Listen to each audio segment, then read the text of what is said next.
Good morning, Wyoming citizens out there in video land. We apologize for our slight delay.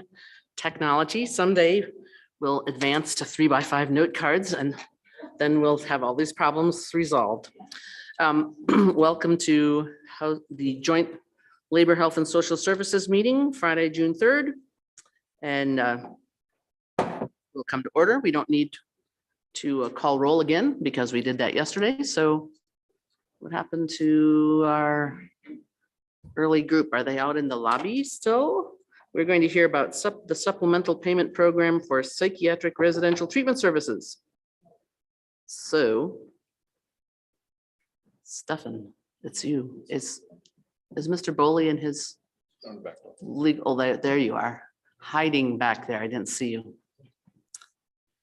Now, committee, while he's organizing his papers, I want to point out, especially to the House side, those of you who are running again and expect to be back, pay close attention to this presentation because the supplemental payment programs are a little tricky. And 2 years ago, I ran the EMS supplemental payment bill on the floor, but you won't have me.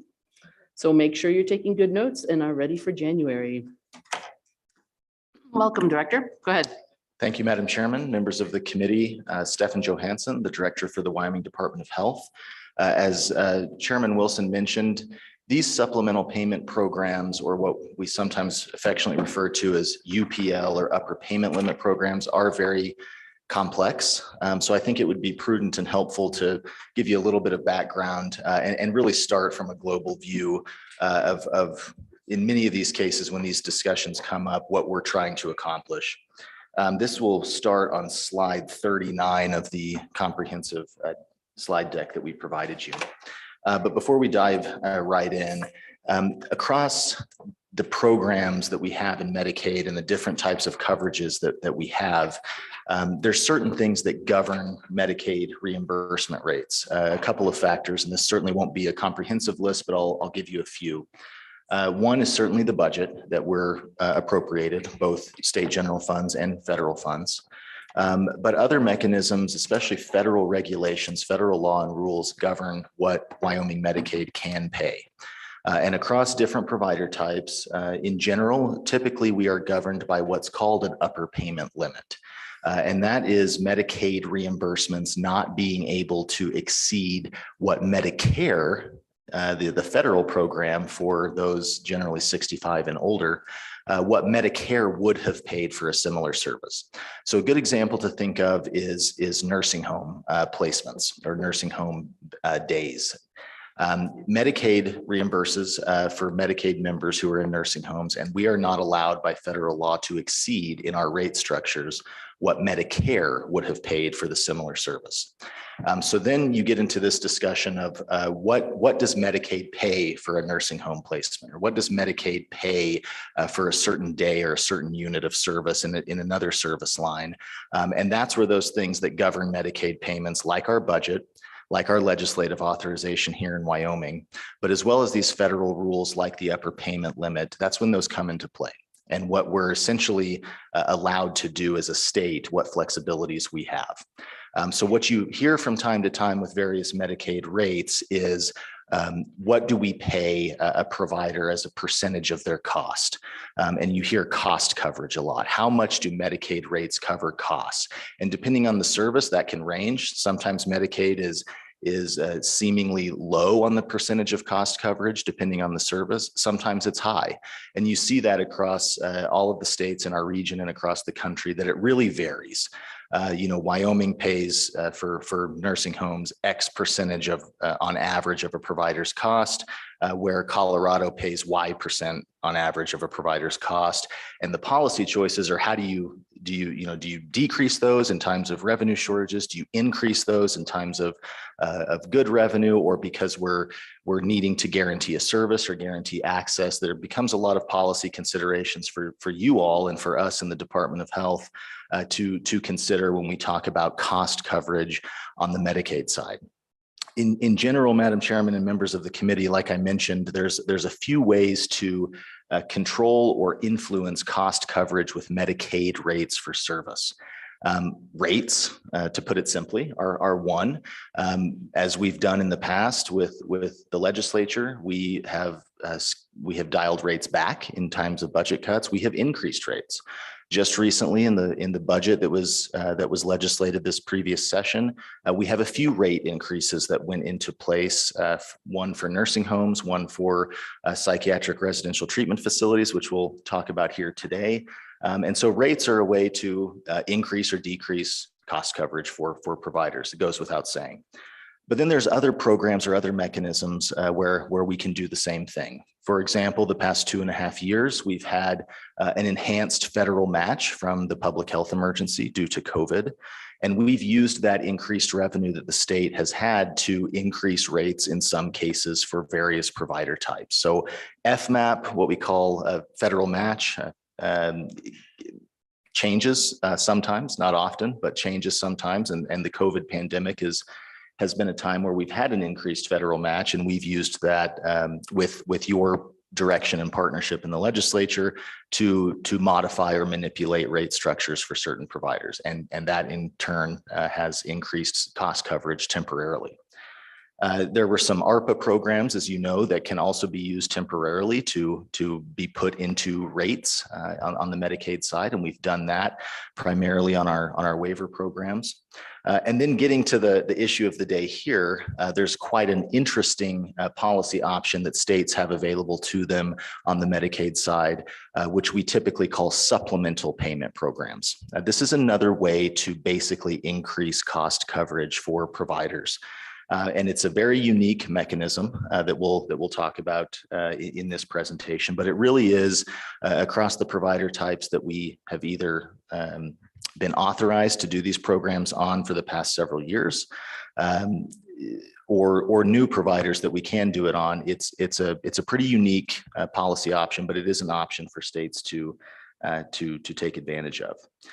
So moving on to slide number 40, just talk about what are these upper payment limit programs. Like I mentioned in its general description, it's a way to increase cost coverage for providers without exposing the state to additional state general fund expenditures. So how does that happen?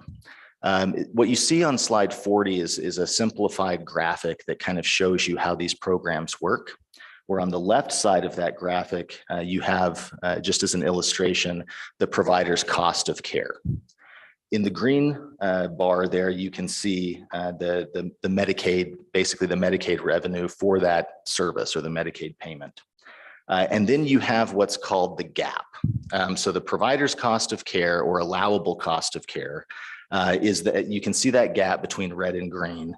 And that's really what these supplemental payment programs attempt to close, is that gap between the full cost of care and what Medicaid is currently paying, if that makes sense. And so the way that happens, if you go to slide 41, this happens through, like I said, a pretty unique mechanism that essentially what we do is in that provider type, the state levies an assessment. So essentially we collect fees from everybody in that provider group, whether it's hospitals, nursing homes. In this case, it would be psychiatric residential treatment facilities or PRTFs. But in general, we assess those fees, we collect that revenue. Then through what's allowed by the federal government and the federal rules, we take that revenue and we match it with federal funds. So we double it. Then, and I'm being very overly simplistic here, so bear with me, not trying to be pedantic, but we take that now grown revenue from the providers that's been matched with federal funds, and through a formula that's been approved by the feds, we redistribute it to those providers, essentially growing the pie. There's a litany of rules of how this has to happen, but that's the basic concept. Assess fees on the providers who are participating in these upper payment limit or supplemental programs, take that money, match it with federal funds, and redistribute it back to the providers as a way to enhance or increase cost coverage in aggregate, in addition to what we pay through Medicaid rates. So I know that's overly simplistic, but also already getting quite complicated. Moving on to slide 42, it lets you know of our current UPL programs that you can see there in those bullet points. We have inpatient and outpatient hospitals, nursing facilities, both private and nonprofit or governmental. And we have a few of these supplemental payment programs that are in the process of being implemented currently that you all in the legislature over the past couple of years have authorized us to implement. And that is what we call qualified practitioners, so physicians and other professional services that are owned or operated by a private hospital. Those of you who have been around for a couple of years as you've legislated these programs will remember that as we have the hospital UPL program and we've added a physician component to it. That's relatively recent and around the same time period. As Chairman Wilson mentioned in her introductory comments, we're also in the process of implementing a ground ambulance EMS service supplemental payment program. Moving on, Madam Chairman, to slide 43. What we're talking about here is what are the options for this type of program? Representative Connolly. Yeah, thank you. Before we go on to kind of understanding the PRTFs, I got a couple of questions about the UPLs. How do you determine the fee assessment? Madam Chairman, Representative Connolly, I'll answer generally. I know we have some folks from our Medicaid program that could get more into the specifics, but it does vary. Part of the requirement of these UPL programs is to have a federally approved way of not only assessing cost, but assessing and collecting those fees. For hospitals and for nursing homes, it's generally based on cost report and cost data that's submitted regularly to the federal government that then we determine through those cost structures of the providers. We collect that data from them and determine what those allowable costs are, how we're going to determine where cost coverage is. And then that fee is also depending on how much we're closing the gap, that fee is also negotiated between us and the federal government of how we assess that. But it does vary, and it's a very general answer, but happy to either follow up with more detail on what that looks like across these 3 or 4 programs that we have, or see if we have folks from Medicaid on today that could be admitted to the room. Madam Chair, a couple more. Okay, follow up. And I do see Senator Hutchings, but we'll get some follow up from Representative Connolly. Is the FMAP always 50-50? Madam Chairman, Representative Connolly, in general in Wyoming Medicaid, again, sorry for the nuance here because FMAP has changed recently, but in general, our Medicaid match is around the 50% FMAP. So for our supplemental payment programs that we've had, generally that federal match that's layered on top of the assessed revenue from providers is a 50% match. Here's my last one. Thank you, Madam Chair. All right, so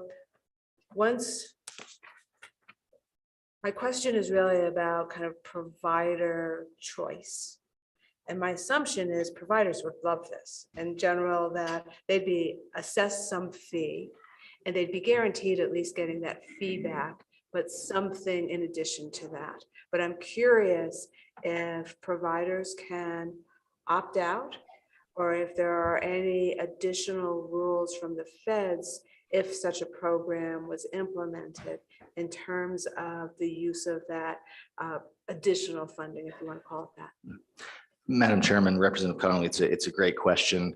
Going back to slide 41, we haven't listed everything here in terms of the rules and regs of these types of programs, but I think importantly, it's these provider taxes or assessments must be broad-based, uniform, generally redistributive, and cannot hold providers harmless. The reason we mention that and the reason we bold that is because these rules that govern this program do require certain things. I'm not sure if providers can opt out within these programs. I'd have to follow up on that. I don't believe that they can. But the idea is that it's generally good for the providers as a whole when you do these programs. And that can fluctuate year to year depending on cost structures of, I think in general, most providers see revenue increases, but some year to year could see when we do the redistribution that they didn't benefit that year from the UPL program or from the supplemental payment program. But it does really vary, I think, by provider type and by provider cost structure. We can certainly follow up with additional detail there. Thank you, Madam Chair. Senator Hutchings. Thank you, Madam Chair, and thank you, Representative Conley. You asked a lot of my questions and got them answered. One of the things, Mr. Johansson, is what does the Medicaid program see when you submit this supplemental payment? Or yeah, what do they see to say, oh, we're gonna match this and send it back to the state? What generates a payment back to you? Mr. Johansson. Madam Chairman, Senator Hutchings, I don't know the best way to answer that. I can certainly ask for one of my staff to weigh in here. But I believe those payments are redistributed on regular basis to the providers. And I'm not sure if that's monthly or quarterly. I'd have to follow up with you with that specific detail. But essentially, again, the way the process works is that the state, the Medicaid program, levies an assessment. The providers, we collect the revenue from the providers, match it with federal funds, and redistribute it back to the providers in the forms of supplemental payments for their services. But I'd have to get back with you, Senator Hutchings, on the detailed mechanics of how that works, or defer to one of my staff on the regularity of, essentially how the checks are cut. So I think maybe following from that, and I'm wondering if Senator Hutchings, if this might be, at least what I'm visualizing your question is, when, let's go back to the EMS, because we have that in place now, or well, mostly in place. But suppose a patient is cared for and the ambulance provider submits a claim to Wyoming Medicaid for $1,000. And so when the state, there's going to be, let's say, $400 from the state, $100 from the ambulance company that makes up the state's $500 to pull down another. I mean, I'm not explaining this very well, but I guess what are you asking, Senator Hutchings? Do the feds see some sort of billing thing that indicates that some money is general fund and some money is from the provider? Or is it just a bill? Joe Zablotsky fell down and broke his hip and was transported. Is that what you're asking, Senator Hutchings? Well, in essence, what I'm thinking is with this supplemental program, it's like a ghost provider. It's like you're sending the Medicaid program some kind of funding saying, hey, we need a match for this. What are they seeing to say, okay, we're going to send you a match without any question? And yeah, it's like, what are they getting to say, I'm going to give you something? It just seems weird to me that. I assume they get the regular bill like they do now, but Mr. Johansson, when a Medicaid patient receives a service, how do we bill the feds? And Madam Chairman, Senator Hutchings, I see Jan Stahl is on. She's our interim state Medicaid agent, so I'll defer to her. But I want to make a quick comment that I know just the terminology of these programs are inordinately complex. And I don't know all of the details, so glad to have my team on board here. But in terms of it being kind of a shadow or a ghost program, I will say, and providers will speak to this too, this is fully accounted for. We know what in our rate structure, what is general fund, what is federal fund, what is UPL or supplemental payment dollars. That's certainly not something that either the state doesn't know or that the providers don't know. And like we discussed before, these are generally redistributive to the providers to grow the pie of cost coverage. So generally supported. But Jan, I'll defer to you. Again, committee, Jan Stahl is our interim state Medicaid agent. So Jan, feel free to add any detail that you might have. Hello, Mrs. Stahl. Nice to see you. Good morning. Chairman Wilson, Senator Hutchings, just a couple of comments. You had asked how these payments are made. Typically the payments, most of them are made quarterly. A few of those are made annually based on how that program was set up. As far as getting the money from the feds.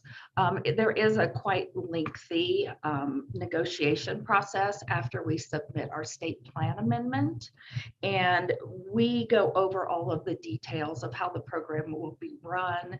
And once that state plan amendment is approved, then it is billed the same as we would do anything else on our CMS reporting.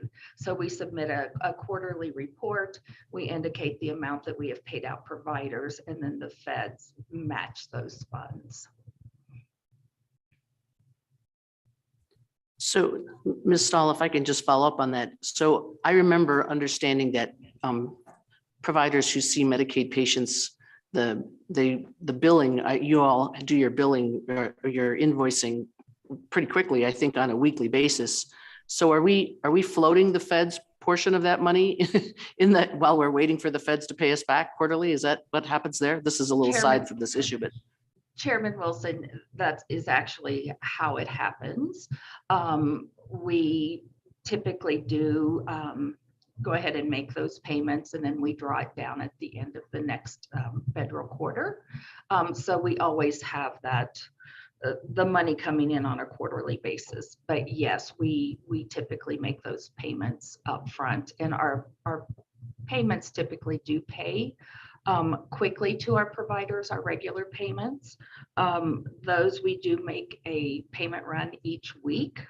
And so any claims that have been paid or any claims that have been submitted over that week, we have a payment run on a Wednesday, and they typically see that money on a Friday or a Monday, as long as those claims are clean. Okay, but so when you submit the quarterly claims to the feds, are you submitting all the same documentation that you received that, patient Susan Wilson broke her hip and was seen by Dr. Johnson and we paid him that kind of thing? Madam Chairman, the reporting we do is not quite that detailed. We report everything by line items.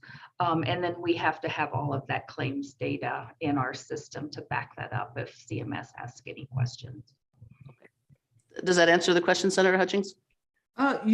Without getting too deep, so we can continue with the program, if Mrs. Stahl would send me her email, when I have a moment, I will call her. Maybe I can ask this question offline so we can expedite the meeting. Thank you. Okay. I'd be happy to do that. Appreciate Representative Worth. Representative Worth. Thank you, Madam Chair. I'm assuming that this says the provider matches these funds through a special purpose tax or a transfer. I'm assuming that means a consumer. Madam Mr. Chair, Johansson. Representative Worf, great question. No, when we talk about assessments or taxes here, this is not like a sales tax or like a mill levy or something. This is really the fee or the assessment is assessed on the provider. So for the programs we have currently, nursing homes, hospitals, everybody who's in that provider group, hospitals or nursing homes, provides that revenue, not the consumer.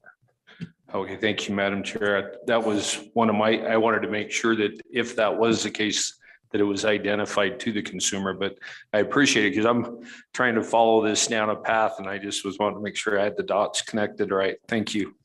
Okay. Go ahead, Mr. Johnson. Oh, Senator Furphy. Thank you, Madam Chair. Trying to get my arms around this thing, but if I'm understanding this right, even though the provider is assessed the fee, so then we get the federal match.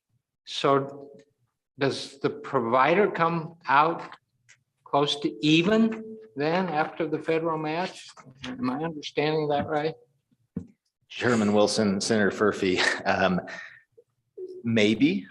So it's a difficult question to answer. And I think the better way to rephrase that is through these programs in general, on aggregate, the provider group comes out ahead on the revenue picture by having additional revenue that increases their cost coverage for those services they provide to our Medicaid members. Does that make sense? It doesn't necessarily mean that the provider through this program achieves 100% cost coverage. It gets very complicated because with these, with hospitals or nursing homes, there's a variety of payers. There's a payer mix. There's Medicaid, there's Medicare, there's private insurance, there's self-pay, et cetera. So some services, depending on your payers, depending on the clients you see, you might, come out ahead of what your cost structure was. Some you might come out below. And I think that payer mix is generally what determines a provider like a nursing home or a hospital determines their aggregate cost coverage. In this type of Medicaid program, the idea, the reason states elect to do these programs is in aggregate for those provider groups to increase cost coverage. So the goal is to increase the cost coverage, but it doesn't necessarily make all providers whole on those services. I'm going to give an explanation that I used 2 years ago when this committee brought the EMS upper payment limit, because frankly, Mr. Johansson's explanation is too hard for the floor. So let me just give the committee a really excessively simplistic, and it's just going to make him cringe in his suit, I'm sure. But let's suppose that we want to send Senator Baldwin to lunch or pay him for something. And I'm going to give him $5, and the federal government, Johansson, is going to give $5, so he'll get 10, okay? Because Stefan's going to match whatever I put in. Well, so the upper payment limit process, Senator Baldwin will also slip me $1. So now I tell the federal government that I have $6. So he gives me $6, which now I have 12 to give to Fred, right? So he got his $1 back plus an extra $1. The reason Mr. Johansson is saying it doesn't necessarily make them whole is because he's looking at it all with all the little details of perhaps Senator Baldwin actually was going to spend $17 on lunch. And so he's still not really there, but he's still $1 ahead, better than where he was before. That's the floor explanation. So I hope all of you will retain that for January. Representative Hallinan. Thank you, Madam Chairman. Mr. Johansson, a few years ago, the House passed a bill, I believe. I think the Senate passed it as well, that put this plan in place for the ambulance services around the state. So I'm asking now, how is this program working out for them? Are they doing better now that we've done this, or is this something that sounds good but didn't work out? So how is it working for them? Thank you, Madam Chairman. Mr. Johansson. Madam Chairman, Representative Hallinan, it's a good question and a nice segue to these programs take time to implement because of their complexity. As Ms. Stahl mentioned, there's a lot of negotiation and approvals that are required on the federal level. My understanding is that the EMS ground ambulance UPL program is still in the process of implementation. So we're about, Jan can correct me if I'm wrong, I believe 12 to 18 months into that, and getting close to launching it. But these programs do take time to implement. So I'm not sure we can give you a status update on that. But Jan, please correct any misstatements I made. If I can insert though in there, back in 2016, Representative Hallinan, I think that was when you were out of the legislature, but we passed the inpatient and outpatient hospital one and the nursing facilities in 2016. And perhaps Mr. Boley or someone else from those areas might say how that is actually panning out for them. But I mean, that one has been in place for some years now. We could maybe hear about the 2016 ones, either from you or later. Madam Chairman, happy to update on that. I'll hand it over to Ms. Stahl specifically on the ground ambulance UPL program, but we're happy to speak about the others that were passed around that 2016, 2017 timeframe as well. Ms. Stahl? Madam Chairman, Representative Hallinan, the director was correct. We are still in the process of gathering the cost reports from the ambulance companies around the state for the EMS supplemental payment program. So we are probably 9 to 12 months out from making those first payments to those companies and collecting those taxes. I will mention that our program that was talked about a little earlier, the professional services supplemental payment program, we did start making those payments just this month to some of the inpatient hospitals. So I think that if Mr. Boley speaks today, he may be able to give you some idea of what providers are seeing from that supplemental payment program, as well as some of the ones that have been in place since back in 16 or 17. Okay, so we'll maybe hear an update on the 2016 one later. Okay, any more questions? Senator McEwen. Thank you, Madam Chairman. As I look at this, I just have to ask. So I'll go back to the lunch example. We want a $17 lunch. So we turn in a $9.50 bill, and then we get it matched by the federal government, or $8.50, excuse me. It seems like we're padding stuff just to get federal funds. So my question is, why are we, in a sense, taxing the provider to get more federal money? Thank you, Madam Chairman. My short reason on why we're asking the providers to put skin in the game so that they can get paid more is what we're asking them. If you're willing to contribute, the federal government is willing to match that, and now you'll get paid more, and so you're less broke. That's my answer. We can hear from Mr. Boley later. Representative Connolly. Madam Chair, I think that your explanation for the floor is fine, but as you pointed out, there are several elements of it that don't wholly make sense. And one of them, I think right now, is with the question that was just asked was about the value of lunch versus the value of cost of service. And that you could get a prime rib for lunch, which is excessive. Sorry, Fred, you're not going to get right. Or what it really costs, the cost of service, is not prime rib. It is simply the cost of service. And that's the difference as well. And it's not as if you're getting some Cadillac version. It is simply a cost of service. And so it's not padding, it's just getting up to that cost of service is my understanding. And Well, and it probably doesn't even reach the cost of service because the federal government maxes it out at the Medicare rate, which is already a half a cheeseburger and 3 French fries from the floor. Mr. Johansson, would you please go on? yes, Madam Chairman, I appreciate the lunch example, aside from me having It's to only play the 9:15. federal government role for some reason. But no, the discussion is good. I think Representative Connolly, to your point, and Senator McEwen, to your point, you're right. The goal here is to increase cost coverage. But again, it doesn't take into account, what providers might choose of how to deliver that service or what their choices on service delivery provision are. It really is, again, going back to what we know. I'll use the hospitals and the nursing homes as an example. Per state and federal requirements, there's very granular data that's collected and must be reported to the feds from the providers on cost structure.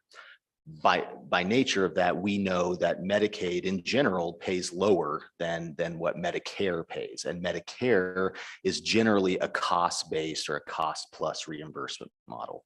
So again, the idea is, as best we can at the state and federal level, is to know what the provider's costs, allowable costs are. So, and there's a whole regulatory structure of what allowable costs are that don't include things like gift shops and additional types of layerings on cost structure for a provider. So Medicare allowable cost is kind of where that upper limit is set. And then we look at where Medicaid pays based on our authorized rates and based on our budget.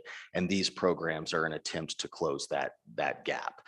So the metaphors are good. I think regardless of how we describe these, it's going to generate confusion. But again, trying to provide a pretty broad overview here. But Madam Chairman, if I may move on to slide number 43. Senator McEwen.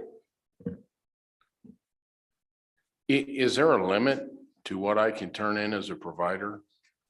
Could I turn in $1 million and get $1 million matched or whatever I want to do? Mr. Johansson. Madam Chairman, Senator McEwen, yes, well, I'll answer the question. No, that would not be allowable. Your example. These programs have very strict requirements, again, based on that, those cost reports and the reported costs, where we determine between the state and the federal government of where that cost is in comparison to what Medicare would have paid. And we cannot exceed anything over that Medicare. So that sort of cost-based model, we can't exceed that in terms of Medicaid payments. So even if a provider said, hey, I want to give you, $5 million into this program so you can match it with federal funds and give it back to me, that would not be allowed. Madam Chairman, moving to slide 43, now we'll talk about PRTFs, or psychiatric residential treatment facilities. So what are PRTFs?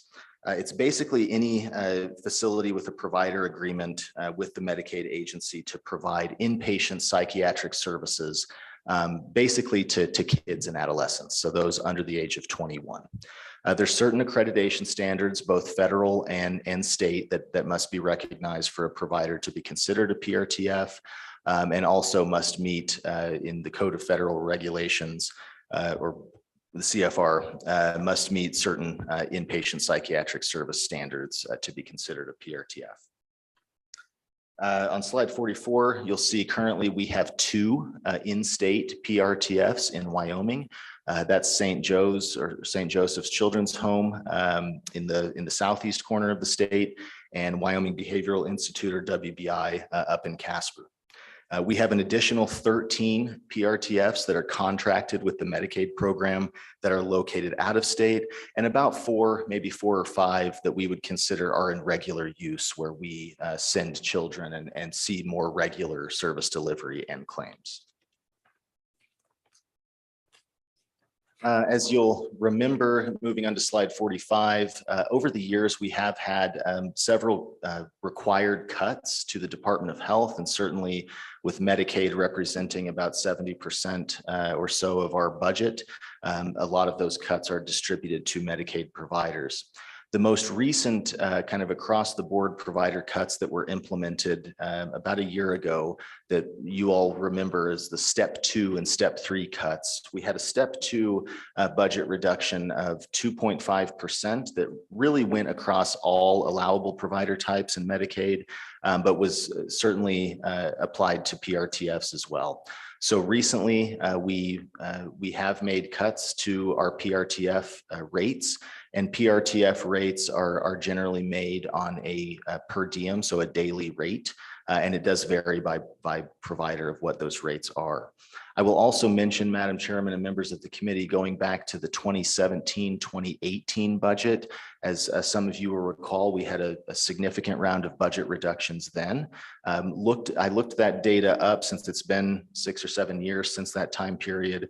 Around that time, very similarly to these step 2 cuts, we made a 3.3% rate reduction across all of those provider types, with PRTFs included in that.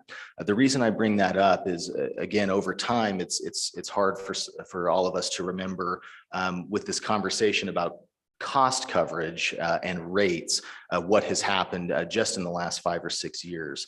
And we have made significant cuts to the Medicaid program and to providers, unfortunately. We know we have to do that from time to time in Wyoming when we get into a revenue situation that that our budget won't balance, and we're directed as one of your largest agencies and budgets to make those cuts. Certainly not something we want to do, but something that's been a necessity over the years. And again, the reason I bring that up is going back to our previous conversation. There are different policy vehicles and mechanisms when it comes to cost coverage that can be made both down and up over the years. And what we're talking about here is a no general fund, a zero general fund mechanism to increase cost coverage that does have an impact on some of these things that have happened over the last 5, 6, 7, 9, 10 years when it comes to budget reductions. As some of you will recall in this most previous session, the legislature, you all did pass in the budget a rate increase to PRTFs, which is a 50% state, 50% federal rate increase. And the reason we did that, the reason I proposed it to the governor and the reason he approved it and ultimately the legislature did too, was really based on the fact that we've made these cuts over the years. And also rate increases, or what we sometimes call rate rebasings, in this particular provider type had not happened in a very long time. I believe 2010 was the last time we saw a PRTF rate increase. And again, over time, with inflation and with increased cost of care, that starts to whittle away that cost coverage percentage. And you, hearing from your constituents or your providers, you probably hear about that from a variety of stakeholders of what their cost to deliver care is and what the state through the Medicaid program or other programs are paying. So just wanted to weave a little bit of history there. And let you know that in addition to some of the budget cuts that have been made, very recently, the legislature did approve a rate increase to this provider type. Stefan, if I can just pause there for a moment, just to refresh folks' memory. I know we did discuss this issue in the last interim, and those of us who have been around longer, but just for the committee's benefit, could you refresh their memory on, what types of situation these children are in, that what their clinical situation is that are having to go to these facilities, and the impact that you have seen as far as waiting lists attempting to get children residential care, the impact on the families when they can't get children in. I mean, just it's not that we're just saying, hey, let's everybody have a raise because it's time for a raise. I mean, I think we need to talk about this is one of those sort of market issues where we have care that we need to provide, and we're not managing to do it at this rate, I think, or at least that was my understanding. If you could just touch on that briefly. Madam Chairman, thank you. I appreciate that question. And it is something I had intended to mention and failed to do so. This provider type, again, PRTFs or psychiatric residential treatment facilities, for all intents and purposes, this is a safety net provider for the state. We as the state do not operate a psychiatric facility for children like we do, the state hospital for adults, the Life Resource Center for folks with developmental disabilities, et cetera. So this is really a system and a network of providers that Department of Health and Department of Family Services rely on for very acute, psychiatrically acute children. And Madam Chairman, to your point, I think Director Schmidt at DFS would certainly back me up on this. We have seen in recent years an increasing trend, not across the board, not with all of the population, but a growing number of very acute children and adolescents, both in terms of their medical and psychiatric needs, as well as their social and family situations, that both at the Department of Health and at the Department of Family Services, we continue to struggle to even find a facility in state or out of state that will accept the child. And there's a variety of reasons for that. Some of those reasons are rates. Some of those reasons are the condition or the acuity of the child, of the adolescent, that the provider is not set up for, doesn't have the appropriate equipment or building or legal liability issues. My point, Madam Chairman and members of the committee, is that this is an area where I probably spend quite a bit of my time now triaging and troubleshooting what we're going to do with a child that's in a detention center that we don't have a facility for, or that we can't find an in-state or out-of-state provider to take on. In many cases, through working with folks in my various divisions and facilities where we try to find emergency placement, even at our own facilities in the Department of Health, for a temporary place to keep someone safe and provide some level of care. But with my other programs in the behavioral health division, in Medicaid, working with DFS, we will do what are called letters of agreement if we can find a facility, generally out of state, to take a child that meets that is this acute. And that cost can be exorbitant. We're talking $700, $800, $900 a day, $1,000 a day. The market has really grown, unfortunately for us, and it's very frustrating for us to see that. But we will do it in an emergency to get a child to a provider that we think can give them a chance to be successful, provide those services that we're not finding in the state. I will mention for the committee's edification, just to give you the sense of what's been going on nationally with this issue, Wyoming is not unique. States are struggling with this. States are struggling with what level of service should we have for this population? Should it be a state facility? Should we contract that out? Should we increase our rates?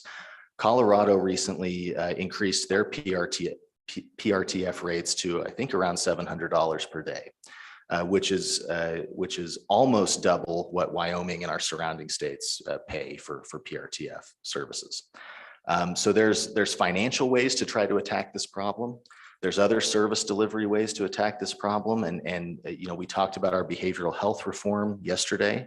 That has already proven to, not in every case, but to be a vehicle that will help this problem. We've had community providers in that system, community mental health center, that accepted one of these very acute adolescent patients that I'm optimistic will be successful. And that's with the contracts we already have in place. So rates and programs like these UPL, upper payment limit or supplemental payment programs, are part of this equation. How do we increase or have reasonable cost coverage to where Wyoming state agencies have a safety net network? I think financial viability and predictability for the providers is part of that. And then other policy mechanisms and vehicles like our behavioral health work, like our state facility redesigns that in some cases can help out with this type of safety net, with this type of role, are all part of that. And Madam Chairman, I know it's a long-winded answer, but I appreciate you bringing it up, because at the end of the day, these types of providers that we're talking about are, for all intents and purposes, a safety net for multiple state agencies. Great, thank you. And I'll close, Madam Chairman, slide 46. Again, very generally, what I want to reiterate to you is that these supplemental payment programs, UPL programs, they're a policy option. This is something that, again, has no general fund impact to the programs, but allows that revenue picture and reimbursement pie to grow through the use of federal funds. That's how these work. And I'll mention there's a variety of ways if the committee and the legislature decided to continue to direct us to move forward with an option like this. Like we discussed, based on Representative Hallinan's question, there's a lot that has to happen. There's a lot of negotiations with the feds to get these programs off the ground. And there's certain models that I think you'll hear the Hospital Association and others talk about today that could be viable here. But the complicating factor with PRTF program here with supplemental payments is that we only have two. And that's unique across what the feds will look at in other state models.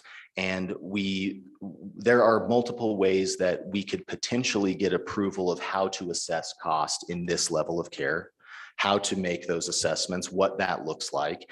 And I think you'll hear a model proposed from a stakeholder group, Hospital Association and others today, that would take advantage of the current statutory structure for the hospital UPL supplemental payment program.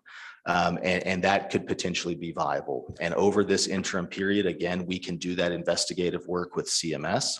There would need, if that was viable, and we think that's a good way to move forward, there would need to be a statute change next session to make that happen. And then the program could begin, its implementation. Point being here, Madam Chairman, members of the committee, again, frustratingly, these things take time. There's a lot of back and forth with the feds.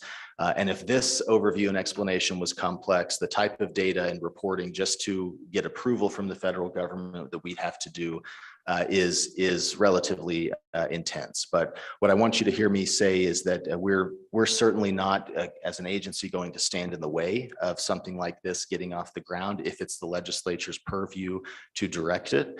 But it does take time. And if there's a way to include PRTFs in a supplemental payment program like this, we will certainly get there. We will work with the feds to get there, but there's multiple options with how that could look that would need to be investigated, and we would have to do some liaising with CMS, both informally this year and then certainly formally if we were going to submit the state plan amendment based on the legislature's authorization, which would happen again early next year if it was authorized in the session. Madam Chairman, I know that was the most fun topic you've had in the past day and a half, but happy to stand for any questions before you open it up for public comment. Okay, questions for Mr. Johansson? Madam Chair, quick one. Representative Connolly. Thank you, Madam Chair. And actually, I thought this was really interesting. I'm curious if there would be any administrative impact that we need to take into account. Mr. Johansson. Madam Chairman, Representative Connolly, thank you for asking that question. I typically don't want to be the irritating state agency that's constantly begging for positions and money. As big as we are, I know we frustrate the legislature in that way. With the program since 2016, 2017, these programs that have been authorized, there is, just based on federal rules and requirements, a lot of admin that takes place. I think our team in Medicaid has done a good job to absorb that. And 2 sessions ago, we did request a position for these supplemental payment programs if they were continued to be authorized, that would mostly be dedicated to coordinating with the providers and with the federal government to make these things work. That got lost in the fray somewhere between budget hearing and conference committee. So it was not authorized. And again, our staff at Medicaid have absorbed it and done as good of a job as I think they can, but it has been administratively intense. I think if this program or others were authorized, I would certainly be in a position in the fall. It's as part of our budget to request a position to coordinate all of these supplemental payment programs and make sure that we're being as efficient as possible with provider time, with the admin that it takes with CMS. But Representative Connolly, there is potential mechanism to do that again without general funds if we could leverage some of the assessments that take place on providers to fund that admin component. And generally at the federal level, that is allowable. But again, I'm certainly not there yet to tell you, if you do this, I need a workforce of X. I think if we continue to grow the state's work in these supplemental payment programs, it will be more efficient for me to have that position because currently, like collecting provider data from the ground ambulance providers, that's administratively intense. And we have some that have provided it very quickly and willingly, and some that we have to track them down and hunt them down and annoy them to get that cost data so that we can get the program going. That all takes staff time and energy.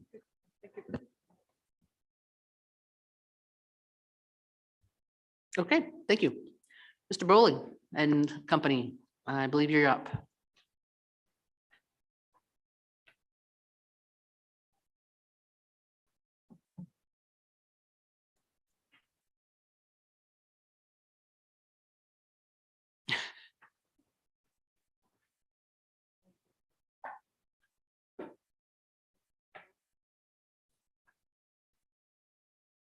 Well, quite a crew. While they're seated, Mr. Bowling, perhaps you might like to have some comments about the success or thereof of the 2016 supplemental payment programs that we ran. You bet, Madam Chairman, Chairman Baldwin, committee members, Eric Boley, President of the Wyoming Hospital Association. We actually have, I think there are now 6 UPL programs. The first one was started back when I was running a hospital and a nursing home. And they were done for governmental entities. Been very, very successful. In 2016, we passed the private hospital UPL program. We also passed another one for nursing homes, for-profit nursing homes that could convert and become nonprofit by partnering with a nonprofit. We've had great success with those. Millions of dollars have flowed into the state. The private hospital UPL was then used to create we'll call it the physician UPL. It's called the PSSP, which is Provider Supplemental Service Payment. And as Director Johansson just said, the very first year's payment just went out. I think $13 million are going out to hospitals across the state.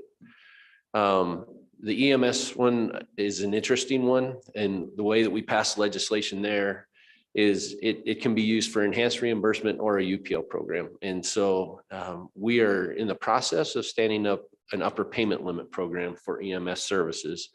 And as everyone knows, EMS services in our state, they need a lot of help financially and with staffing, which comes down to financial. I just met with the EMS association. They had a summit. We talked about this UPL program where we've been helping to gather the data necessary to get that one stood up. But there have been changes in EMS services. And so the data that the state has as far as who's running them, who owns them, has been difficult. And so we're in the process of gathering all that so we can calculate that. Our hope, though, is to have an enhanced reimbursement model on that, where instead of getting a quarterly payment or an annual payment based off of their utilization, we would just be able to, instead of having the state pay more, we would be able to increase the amount through an assessment for each run for a Medicaid patient, and then they would get reimbursed for every single run at a much higher rate, which is similar to what's happened in Utah. But we're excited about that program. We actually think even with that, it's going to be a Band-Aid on a gaping wound in EMS, but it's some help. We're also close, and I don't want to spend a lot of time on EMS, but there's also some ARPA funding that's going to be used for stabilization for EMS services that we're working with the Department of Health to hopefully get rolled out here shortly. So the programs have been great. One thing I would like to clear up, and I think it was Senator Hutchins, or it might have been you, Senator Representative Connolly, that asked, in the private hospital UPL, there are winners and losers. And that has to do with Medicaid utilization. If you're a provider that doesn't take a Medicare or Medicaid patient, like some of our private hospitals that only take insured, the way that the CMS required us to pass that legislation was it had to be broad-based. So even they have to be included, but they realize, and we talked with all of them before we passed the legislation, they realize that they're benefiting by having the community hospitals take the Medicare and Medicaid patients. And so that assessment that goes in actually supports them as well as their communities. And so there are winners and losers in some of these. Do we have everybody introduce themselves? Nope, And then that's fine. Okay, we'll go. I just wanted to get them a chance to get settled and welcome Mr. Boley. And if you can introduce your team of. Good morning, Madam Chairman. My name is Rhonda Meyer. I am the Executive Director for St. Joseph Children's Home in Torrington, Wyoming. Good morning, Madam Chairman and Committee. This is Mike Phillips with Wyoming Behavioral Institute in Casper, Wyoming.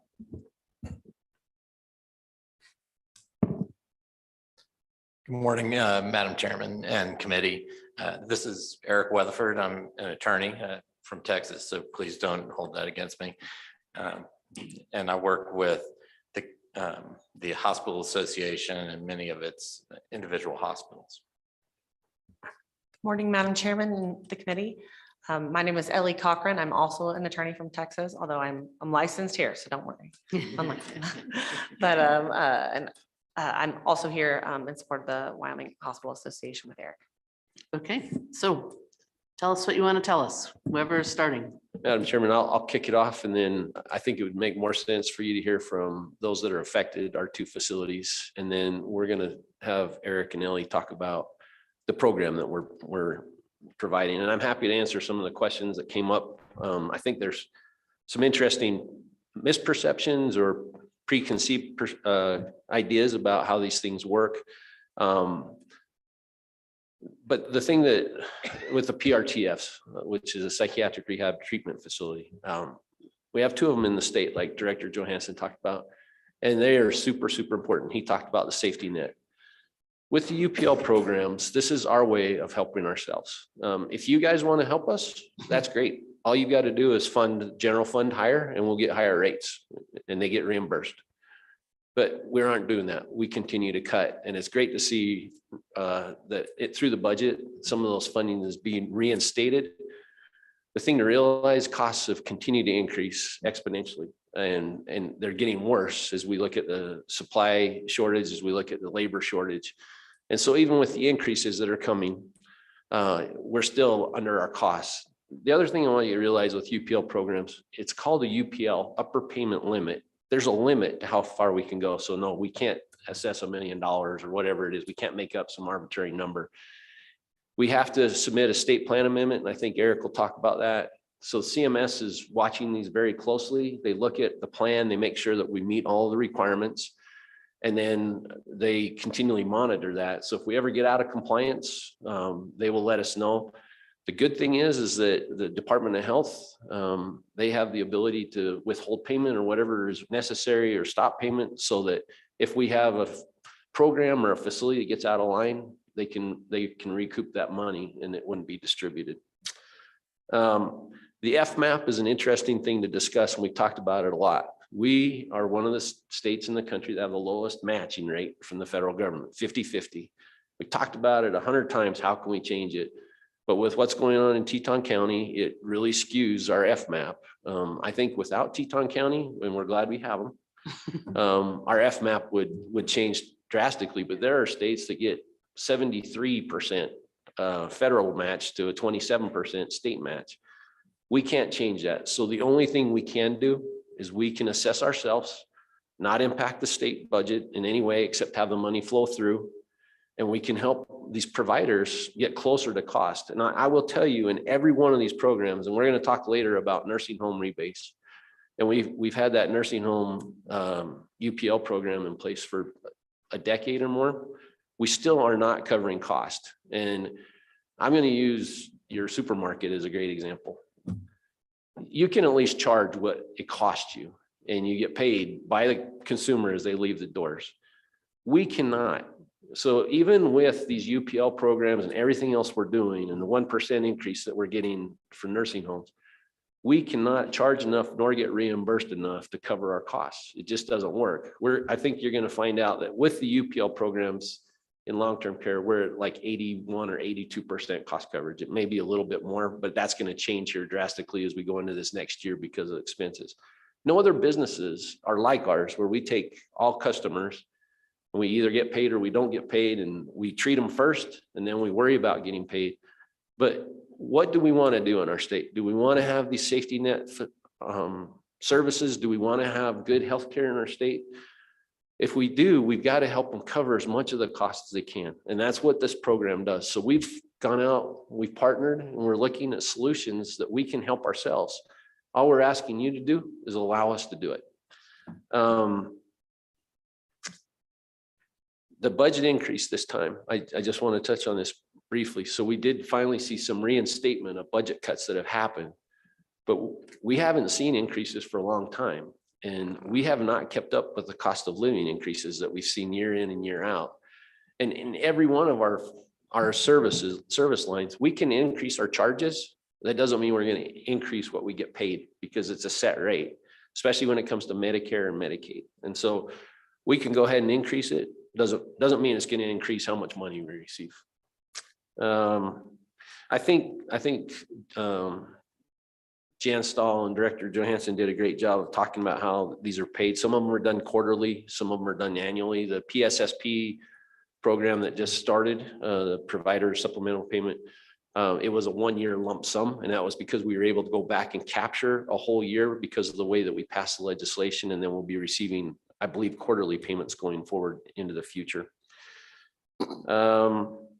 So with that said, why do we want to do this? I think Director Johansson's done a great job of talking about the challenges that we're facing in our state, taking care of this vulnerable population that needs help. It's underfunded. There aren't enough services out there. And so our 2 in-state providers that are here that can provide those services, they need our help. And so we've come up with a solution, and we're going to ask you to help us, help them by allowing them to increase what they can get reimbursed, so maybe they can cover some of the costs that they're incurring. with that, I'd answer any questions, and I'll answer questions as we go along, but I'll turn the time over to my Questions for Mr. Bowley? partners here. Madam Chair, just a quick one. Representative And I want to Allen. ask the naive question with the supermarket example. Then how do you stay in business? You Mr. gave us, Bowley. yeah, you gave us the analogy with a supermarket and with Senator McEwen's supermarket, and said, but unlike them, we can't charge the full amount. We just can't. We give people food. The analogy would be we give people food and hope they can pay as they walk out the door. And ultimately, the supermarket would close if there wasn't enough payment. So my question to you is, how do you stay in business if you're not getting the cost of care? Mr. Bowley. Madam Chairman, Representative Connolly, it's a great question. There are some that are close to closing. I've got 2 of my hospitals right now that have 8 days cash on hand. That's their accounts receivable or 160, 170 days. There's problems there. I've got critical access hospitals on the brink. And the good news is we haven't lost any. And I've been talking to you guys about the fact that we have providers that are in crisis. We've got nursing homes that have closed in years past. Part of it was because of management, but also a part of it is because the expenses are getting so great, regulations are getting so great, and we can't keep pace. But we can charge whatever we want, but we're not going to get paid what we want. We won't get. So you can increase your charges, like I said, but it doesn't mean that you're actually going to get paid that. The insurance companies have contractual allowances in place so that you only get paid a percentage of your costs of your charges. And then when we deal with our governmental payers, those are set rates. And so no matter what you charge, they're still just going to pay you those flat rates. So it's difficult. Some of our facilities have tax revenue that helps keep them in operations. We're seeing services close, like we've talked about, OB, surgery. There are others that I'm hearing, mental health facilities, and some of our hospitals are looking at closing. And I think what we're going to start seeing is a shrinking of the services that can be provided in every community. Maybe that's good, maybe it's bad, I don't know, but all of our communities expect to have the very best and to have those services close at home. There are some difficult decisions that have to be made. And when we take a look at this population with the PRTS, we got to take care of them. We're having a hard time taking care of them in state and placing them out of state. We got to help these providers so that they can take care of a very, very vulnerable population. Thank you. I hope that answers your question. Representative Otten. Thank you, Madam Chairman. I know that because of all the different entities involved, that there's a lot of information that I'm not aware of, and I realize that. And this may not be exactly the time to mention this or to ask, but how does this all work with private pay? Like, as we're looking at deficits and things that we need, how do private pay insurance companies also stay in business? Are they affected by this? How do we work it? Because it's been my experience that sometimes private pay people are charged, or as a matter of fact, when I went in, not for this particular thing, but it was said to me that somebody's got to pay, and so we are putting that burden on the private pay and the cash payment. So if that could just be a matter of the conversation and how it goes along with all of the need here, I'd appreciate it. Madam Chairman, Representative Ottman, so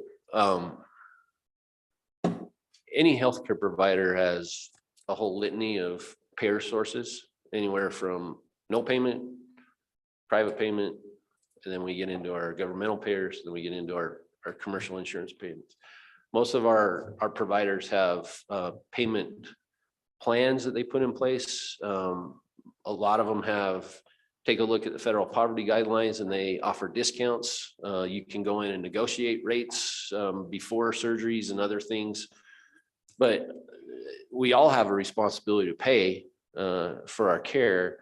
But this could potentially help with some of the uncompensated care that we're seeing across the state. It offsets the $120 million a year of cost of uncompensated care that healthcare providers provide. This would actually help offset that.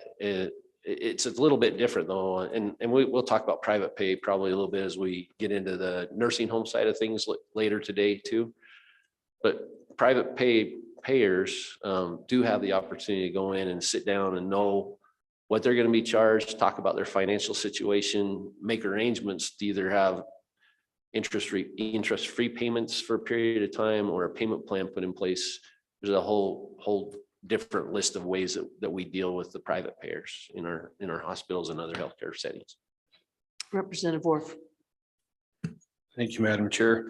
I guess one of the things I struggle with on this is I don't like government getting involved in healthcare at all, but we're there. And I guess one of the problems I see as you come to us and ask, one of the problems, I have a hard time just looking at one side of the equation. We're just talking about the cost. And I think you also have to look at the income. And those are the things that, you know, I know there are some people within the healthcare profession that are making an inordinate amount of money. And I believe in the American system where you should be able to benefit from what you do. But I don't know how you can expect us to address the cost side and not eventually get into the income side. And I guess that's the concern I have as we start diving into this. The more we get government to help supplement the cost of these programs, I worry that eventually they're going to start looking at what income is allowed. And I guess that's, I mean, I want to help. I wish I could help by saying the government's not involved at all, but unfortunately that's where we're at. But I guess that's a concern I have as we start going down this path. Is that a concern that you share as we start looking at how to cover your cost? Are you worried that the government's now going to come in and start regulating how much you can make in that field? Because to me, that's a concern I have in the back of my head, that alarm is going off as I hear you talking about trying to cover your cost. I worry about unintended consequences. So I guess that's a question I have is, as we continue to go down this path and find ways to provide coverage of your cost, how do we address the income? Because I guarantee you the other side's going to come up with all these people are making millions of dollars and the poor people are paying for everything. That's what I hear all the time. And believe me, I want to get the government out of the way because I think they complicate things more. And I think they've added to the cost. I think we've talked about some of the programs, but I do want to have maybe your feed on that. If in fact that alarm that's going off in my head is going off in your head as well, or if I'm nuts. Mr. Bowley. Madam Chairman, Representative Worf, I think we could spend a lot of time talking about finance of healthcare. I don't have those concerns because we're actually, the costs are based off of income and then what the expenses are, and the cost report that most of these are derived from, take all of that into account. And then there's a truing up, and that's where we come up with the upper payment limit amount.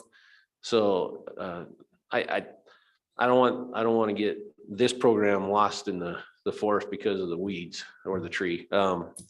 But I think they can talk about the financial situation that they're facing in their two facilities, the PRTFs, which is why this one's important. And I'm happy to provide all kinds of data as far as days cash on hand and financial situations, net margins, all of that with you as far as the other healthcare facilities are concerned. And I agree, government is heavily involved and will continue to be heavily involved in healthcare. We may or may not like it, but that's the playground that we're playing in right now. Senator McCune. Thank you, Madam Chair. Just a quick question. Can you give me an idea what the percent is on average for administration of the hospitals?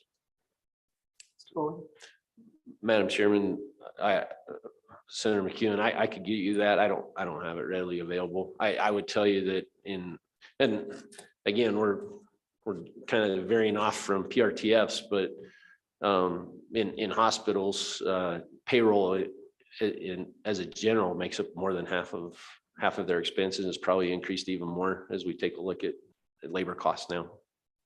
But we can talk about that, and I'm happy to share it with you. Yep. And Mr. Bowley, just to clarify, I remember you saying that some of your team has a flight out of Casper. Can you remind me what the drop dead time is for your departure from here? Excuse me, Madam Chairman, our flight leaves at 3, so we've got time.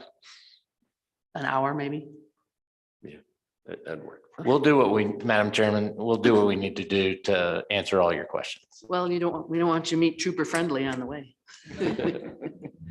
Okay, let's, I think we could probably find it helpful if we would hear from some of our two wonderful providers. Thank you for being here. And let people understand who you're working with and how the programs work. And of course, I'm sure you have some prepared comments anyway, so. Thank you, Madam Chairman and committee, for allowing me the opportunity to be here today. St. Joseph's Children's Home is a nonprofit organization that has been serving Wyomingian children for almost 92 years. We are currently licensed as a PRTF with 62 beds. We serve severely emotionally disturbed children ages 6 to 17. We are currently the only in-state provider that serves children under the age of 12 and currently serving boys. 1/3 of our current population are elementary age children. 40% of the children that are referred to St. Joseph's are referred through the juvenile court system. 50% of them are placed with us privately by a parent or guardian, usually with the assistance of the Department of Family Services. School placements or referrals make up about 10% of our population. Roughly 75% to 80% of our population are Medicaid eligible children. The average age at admission at St. Joseph's is 12.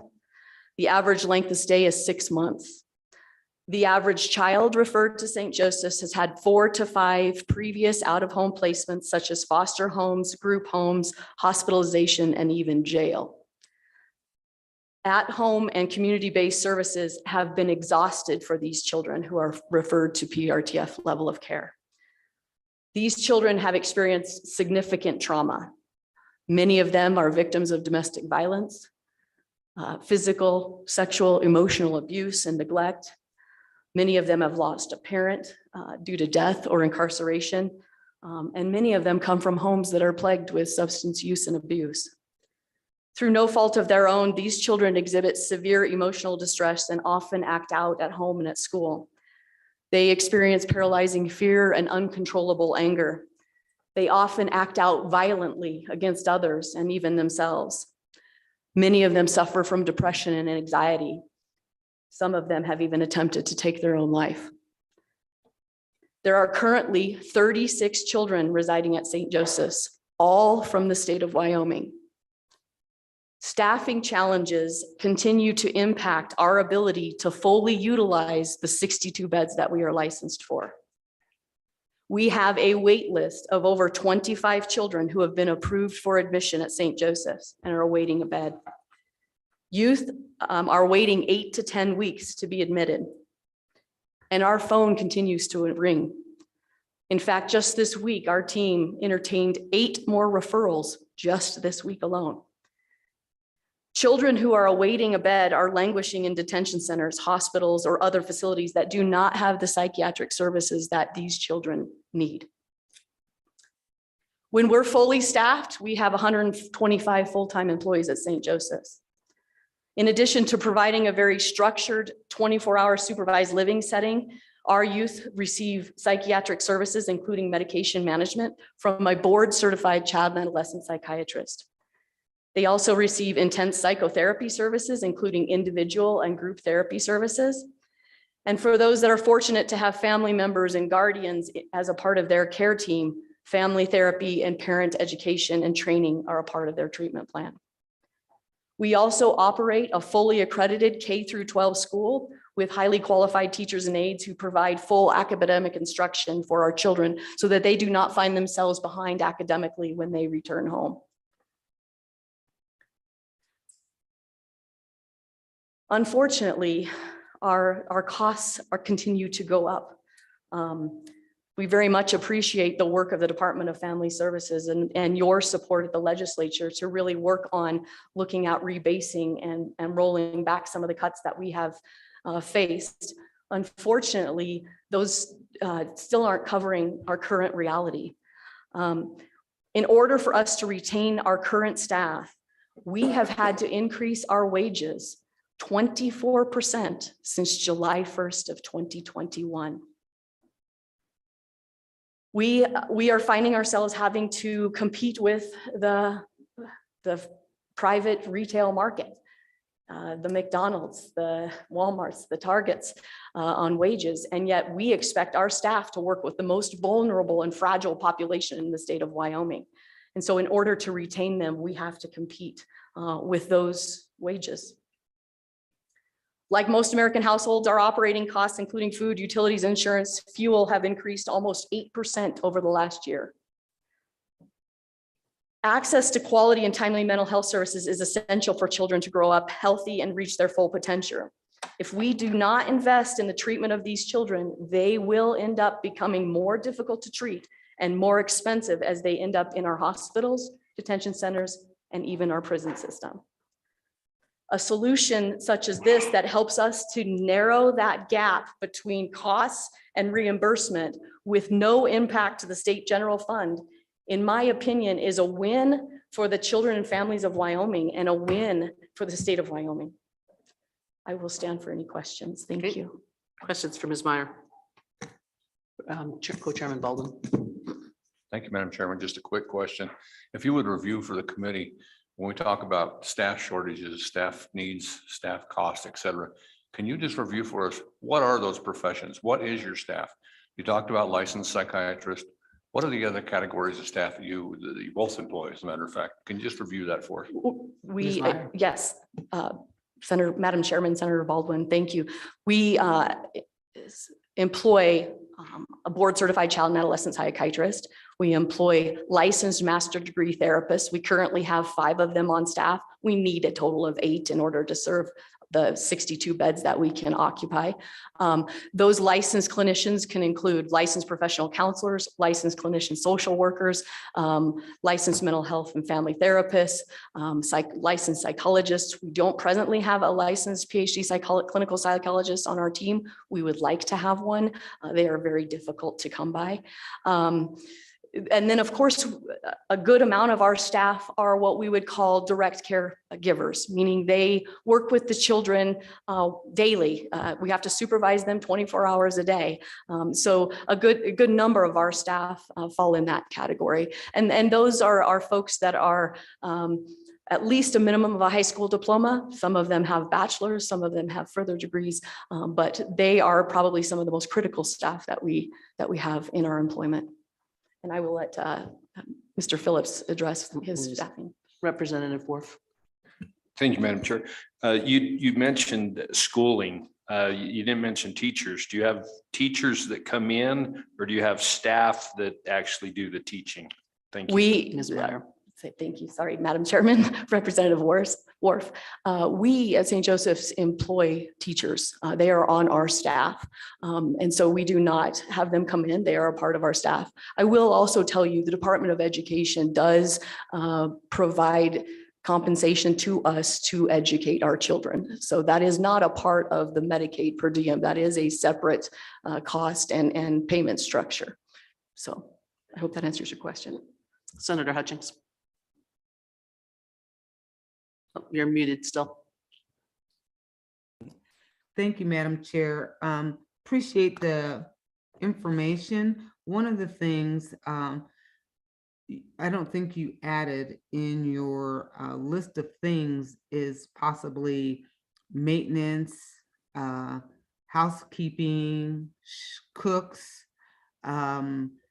maintenance to the building, maintenance to the grounds. I'm sure all that is included in your cost every day. And I'd like to know, is there a faith-based component to what you're dealing with? If you can answer that. Ms. Meyer. Chairman Wilson, Senator Hutchings, thank you for that question. Yes, you are absolutely right. Our costs do include all of the upkeep and maintenance of all of our grounds and our facilities, as well as the janitorial staff and our kitchen. And we do have to feed these children, and that they are growing and they eat a lot. And so, yes, those definitely are costs that are a part of our operating costs. Thank you for the question about faith-based. Yes, we are a faith-based program. We do have an affiliation. We were founded by the Catholic Church, the Diocese of Cheyenne. With that being said, we want to serve children with where they are at, and the affiliations they may have in terms of their own religious affiliations and spiritual growth.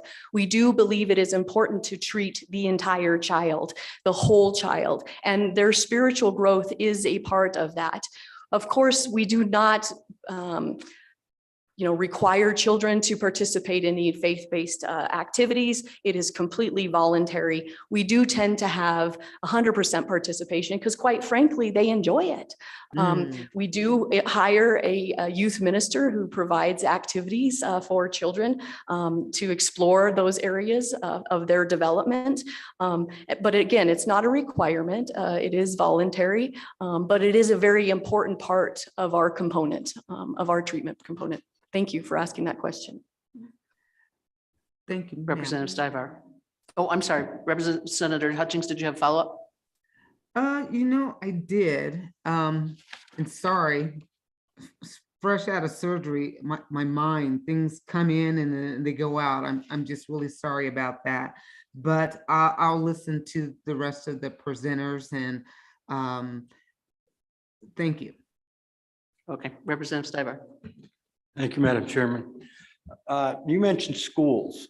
If it's a school placement, the district's paying for that individual client to be there, correct? Ms. Meyer. Madam Chairman, Representative Stiver, yes, in most cases, that's correct. Just for the school year? And the extended school year. We provide schooling 227 days out of the year. So our children go to school year round. So. Right.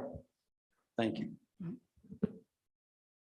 Is there, Senator Hutchings? Oh, sorry. Too many hands. I'll come back to you, Senator Wasserberger. Senator Hutchings, did you remember your question? Yes, I did. And dang it. Sorry, it left again. We'll get it back. Okay, Senator Wasserberger.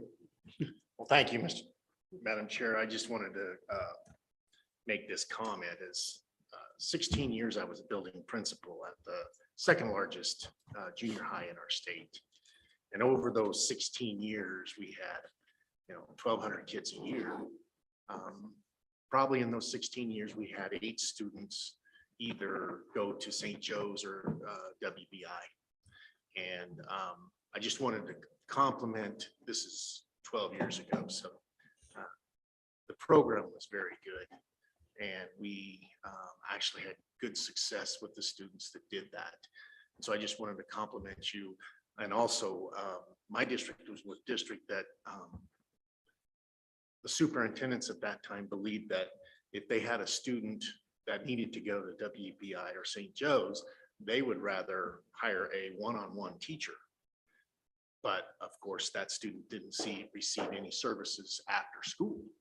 So we did everything that we could before we were either court ordered to send them to you or we were placed through the school system. But I just wanted to compliment your program.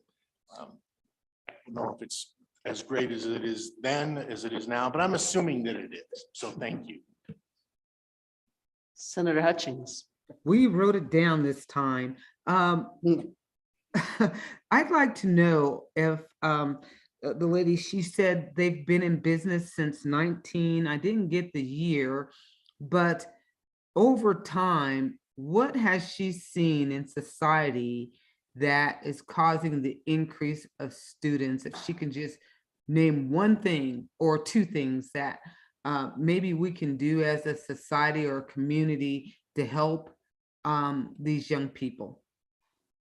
Ms. Meyer.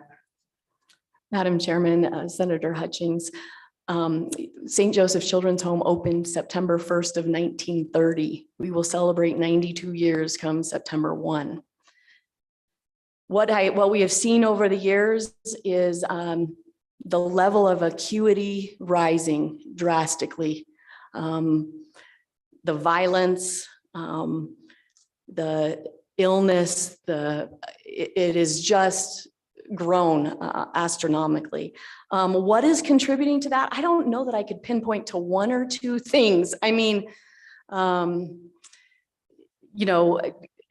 maybe I would say that identifying these children a little earlier and getting them services sooner may be helpful, and not waiting until something real tragic happens or something extremely violent occurs. I would say that would be maybe one thing we could do to address the growing number of kids that need services. And then, let me ponder that for a little bit more, but I would love to also hear what my colleague here, Mike Phillips, has to say about that and what they're seeing. But I certainly think acuity level is greater now than it's ever been in our past, in our distant past. Representative Ottman. Thank you, Madam Chairman. And Ms. Meyer, right?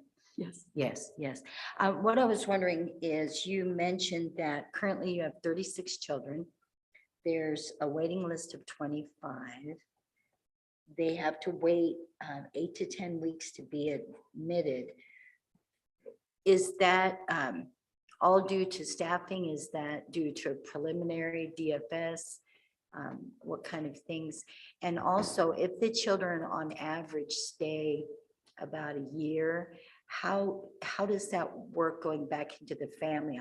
I heard that you offer family services, but is that successful? I mean, and if the family hasn't improved, then what do we do with these young people?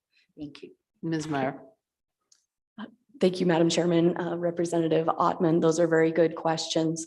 To your first question about our census and our limits on census is completely driven by staffing. Completely. There is no other obstacles that are preventing us from admitting those youth other than clinical staffing. And it's primarily clinical staffing. That is our issue. We currently have 5 licensed clinicians. We really need 8. And so that is the barrier at this point. To your second question about community or discharge and aftercare, we certainly do our very best to provide and set up families and children to continue to receive services once they leave our program. That is easier to do when children and families are in the juvenile court system. It is harder to enforce or guarantee or assist with families who are placing their children privately.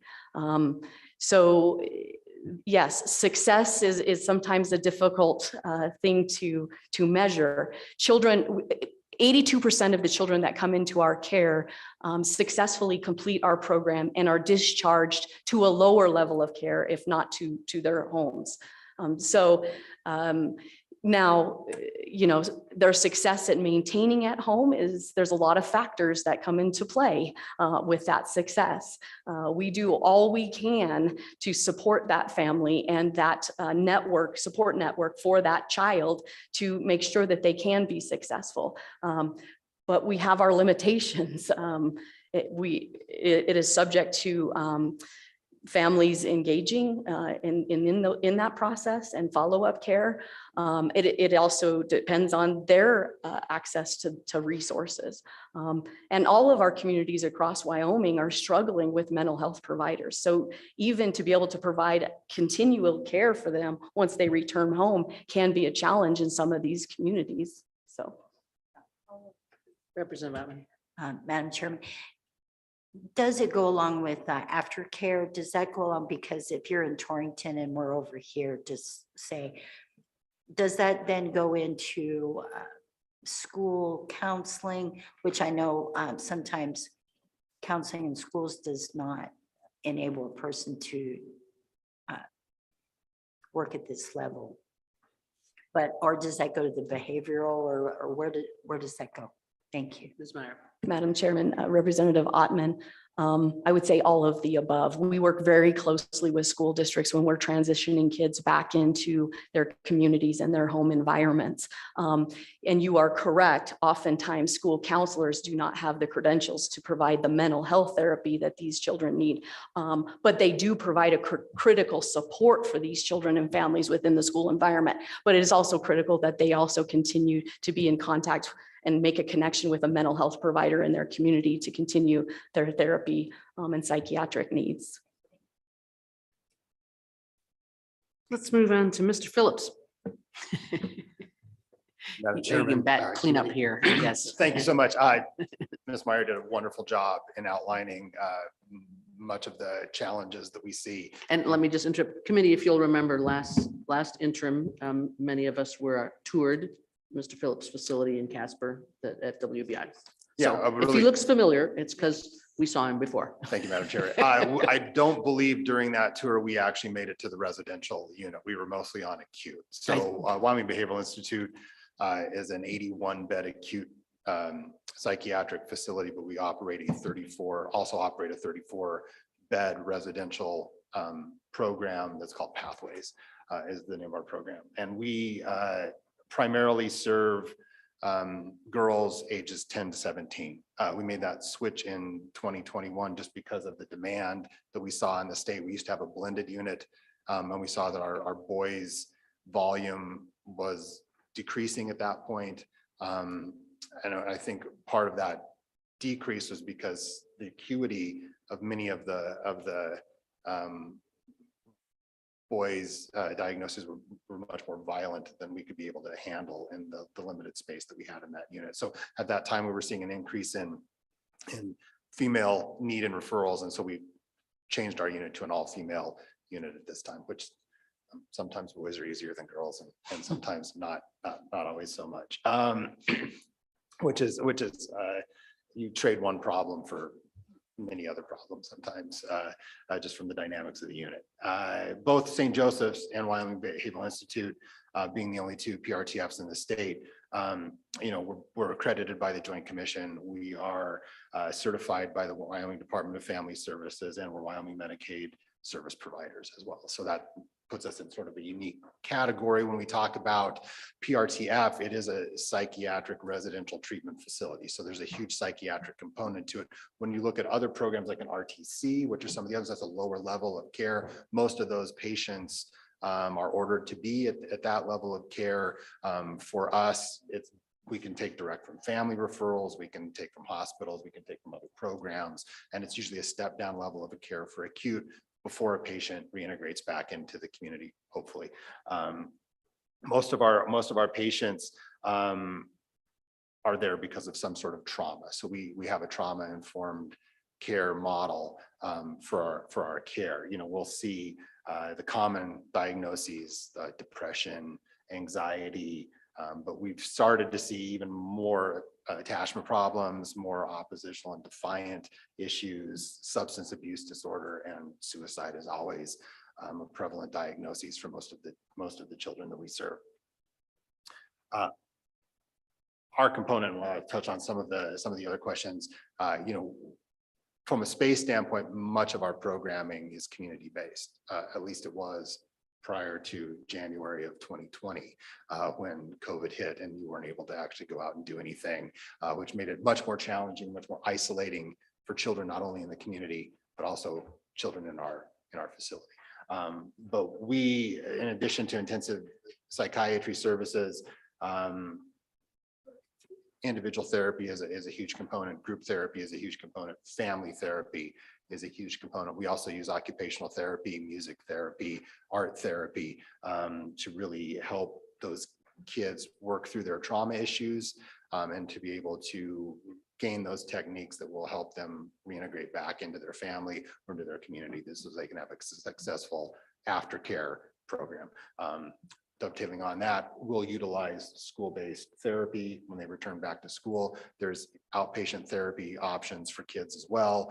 There's one of the, I don't want to say a good thing that came out of COVID, one of the things that has been beneficial is we've seen a lot more teletherapy options that are out there, which can be very beneficial for our kids. Their transportation is always an issue in the state. It's hard, depending on your family dynamics, to be able to get children from home or school to a therapist. If they can opt into an outpatient teletherapy program, then that's also very helpful for their downstream treatment as well.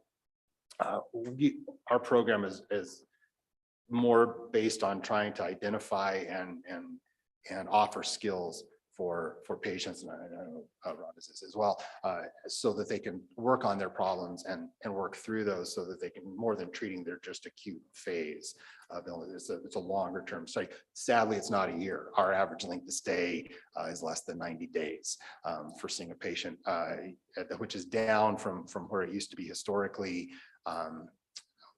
One might argue that that's not actually enough time to really be able to treat those kids. We also have an academic program in a school. We hire our teachers.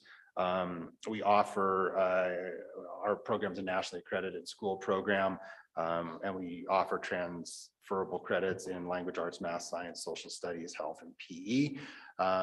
We have special education as a component of that, and most of our students are able to gain a grade level in language arts and math, even though the program's only 90 days long. So this graduation season across the state, my favorite thing is to receive the graduation announcement in the mail from someone who was, as a child, was on our acute behavioral unit and probably transitioned either to St. Joseph's or to our Pathways program, and were able to integrate back into the school system and graduate on time with their class. And to get those announcements are always so wonderful. The saddest one was during 2020, because they made this achievement and then there were no graduation ceremonies, and so what do you do for those kids that really stuck it out, but they just weren't really able to celebrate as much as kids in years past and have, most lately. So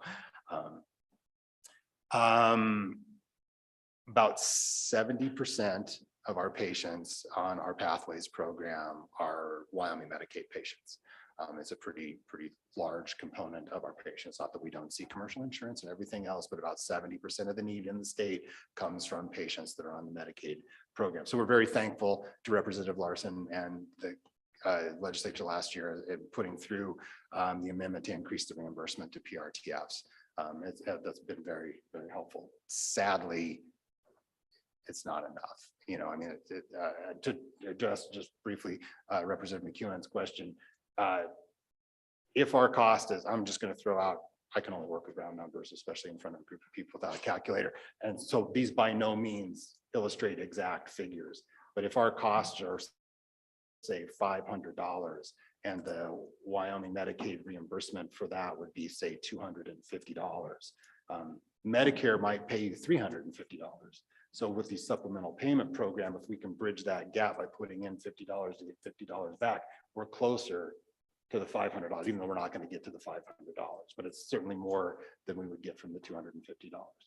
Not saying those are the figures, but that's just sort of from the percentage gap standpoint that helps. I talked a little bit about our change in 21 from boys. Some of the things that we did do in moving more to a girls' unit is try to address additional issues with those patients from programming. So we've instituted a new SMART program, which is substance abuse related. We've instituted a new LGBTQ program as well to try to help those people, those patients as they're working through sort of their conflicts and what that's like to address those, from a child standpoint and how you need from a development and everything else. All those programs require special staff training and special staff to be able to do that. So as Ms. Meyer talked about, costs continue to go up.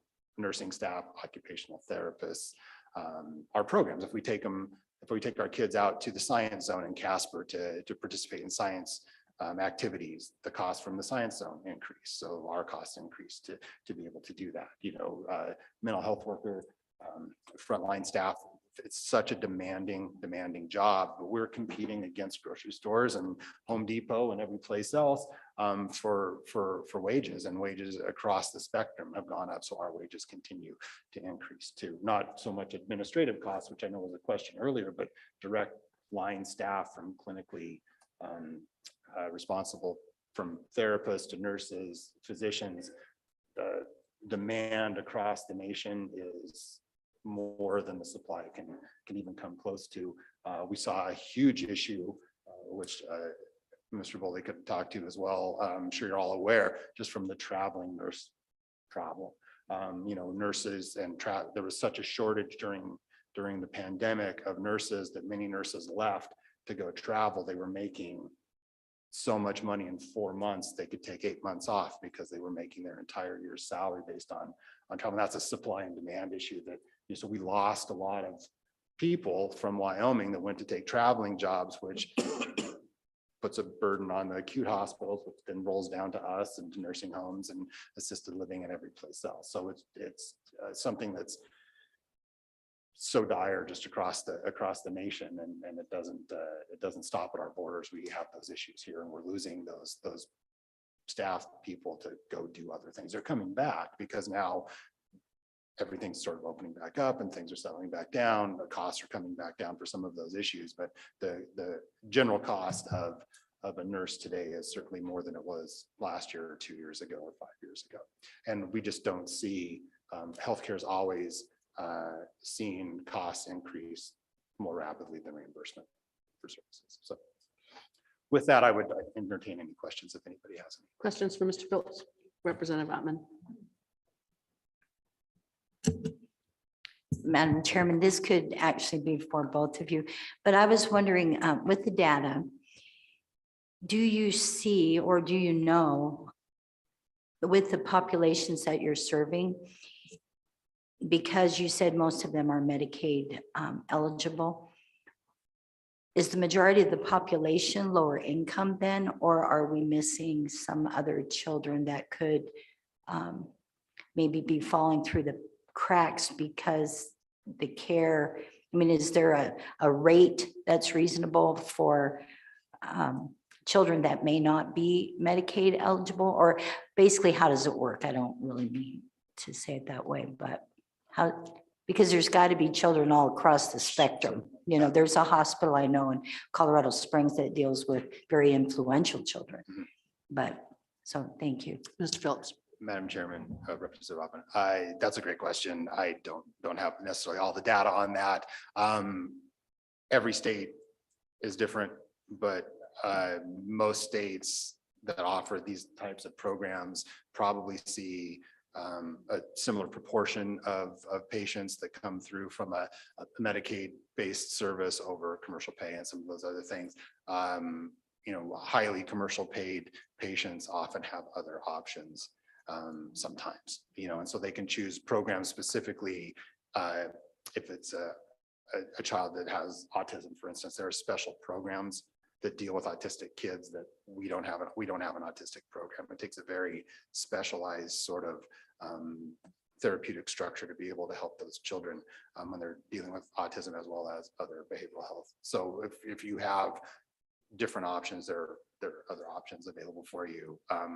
Mental health isn't only a lower income issue, not even in the state of Wyoming. As we see that in our residential facility, I would say that the pressures may be slightly greater on people that qualify for Medicaid, in that sort of family dynamics and structure and everything else than maybe some of the other. But I would think part of it is that the middle class families are probably priced out. I mean, if you don't qualify for Medicaid, I think most people's insurance don't cover your type of facility. And if a person wanted to privately put their child in your facility, what is the cost? Several thousand a month? Well, we'd have to, I mean, can't pick that up right now. Hypothetically, it would at least be hundreds a day, per day. Right. probably, So $30,000 a year. How many of us could pay privately out of our pocket to put our child in the facility? Many insurance products do have residential components to them. The sad reality, and maybe you know more than I do, is that they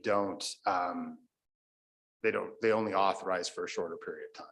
So we'll get well, you can send them to PRTF for a week and we'll see how they're doing and then we'll reauthorize. So it's a longer process, but your length of stay is going to be shorter. You're probably going to deal with a 3 to 4 length of stay instead of a 3 to 4 week length of stay instead of a 90-day length of stay, which.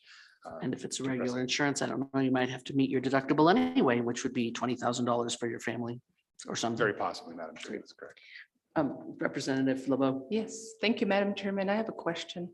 I represent the Wind River Indian Reservation. Do you keep the data like per race, or how many of our children, Wyoming's children, come from the reservation and are in your facilities? Madam Chairman, Representative Bo, I'm sure we could pull that. I don't have that right off the top of my head. We don't necessarily dive through demographics based on that as much as we do county demographics. So we could say from Fremont County, you know, this is the number of patients that we're seeing from Fremont County, but it wouldn't necessarily be probably look at payer type, you know, if they were an IHS patient or something like that, we would have that data, but we wouldn't have anything necessarily specific to this is how many people that came directly from the reservation. Ms. Meyer, did you have something to add to that? I saw you moving your. I just would say that, yes, we do collect that information and that data. I do not have those numbers in front of me, but I'm happy to provide that information to you. A follow-up, actually a couple. So when we talk about FMAP for Native children, is there a difference in what you collect if they're Medicaid qualified because they're members of a sovereign nation? Is there a difference with that reimbursement rate? Mr. Phillips. Madam Chair, Representative Bo, I don't have the answer to that question, but I could find that out and provide that to you if you'd like. Ms. Meyer. Chairman Wilson, Representative LeBeau, what I can tell you is that when we bill Wyoming Medicaid for our services, even for children who are on the Wind River Reservation or from the Wind River Reservation, we do not see any difference in payment.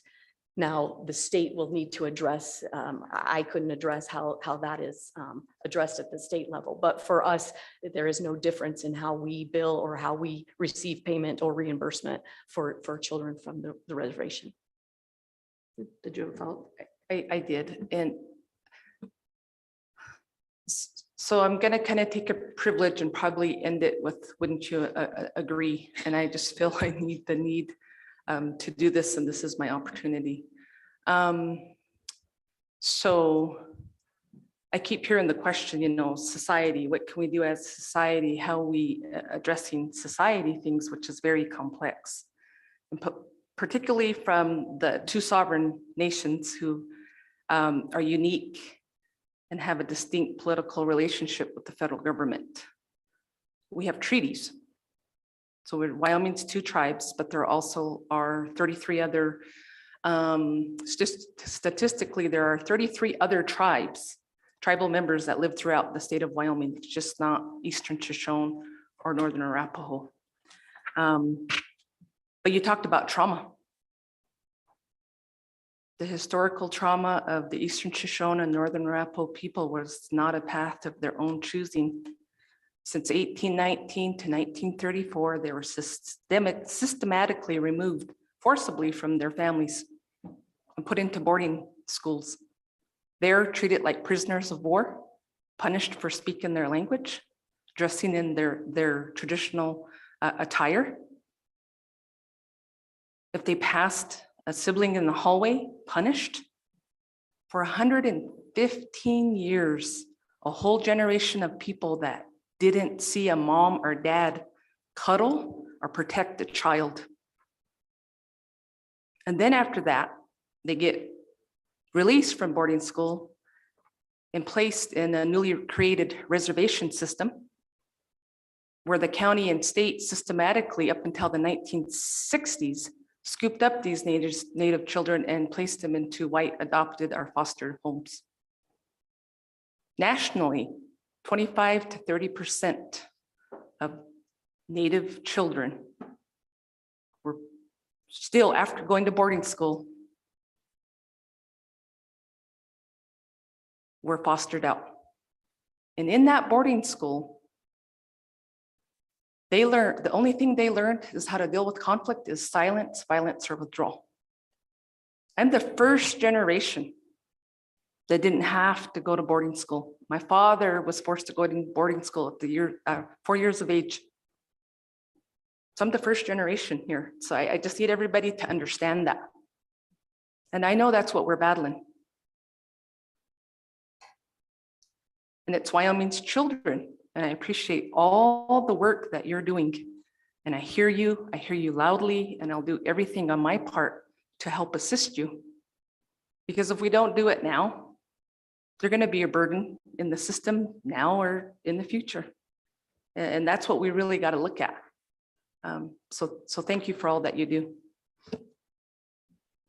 Thank you, Representative LeBeau, for that. More questions for? No, I see a hand.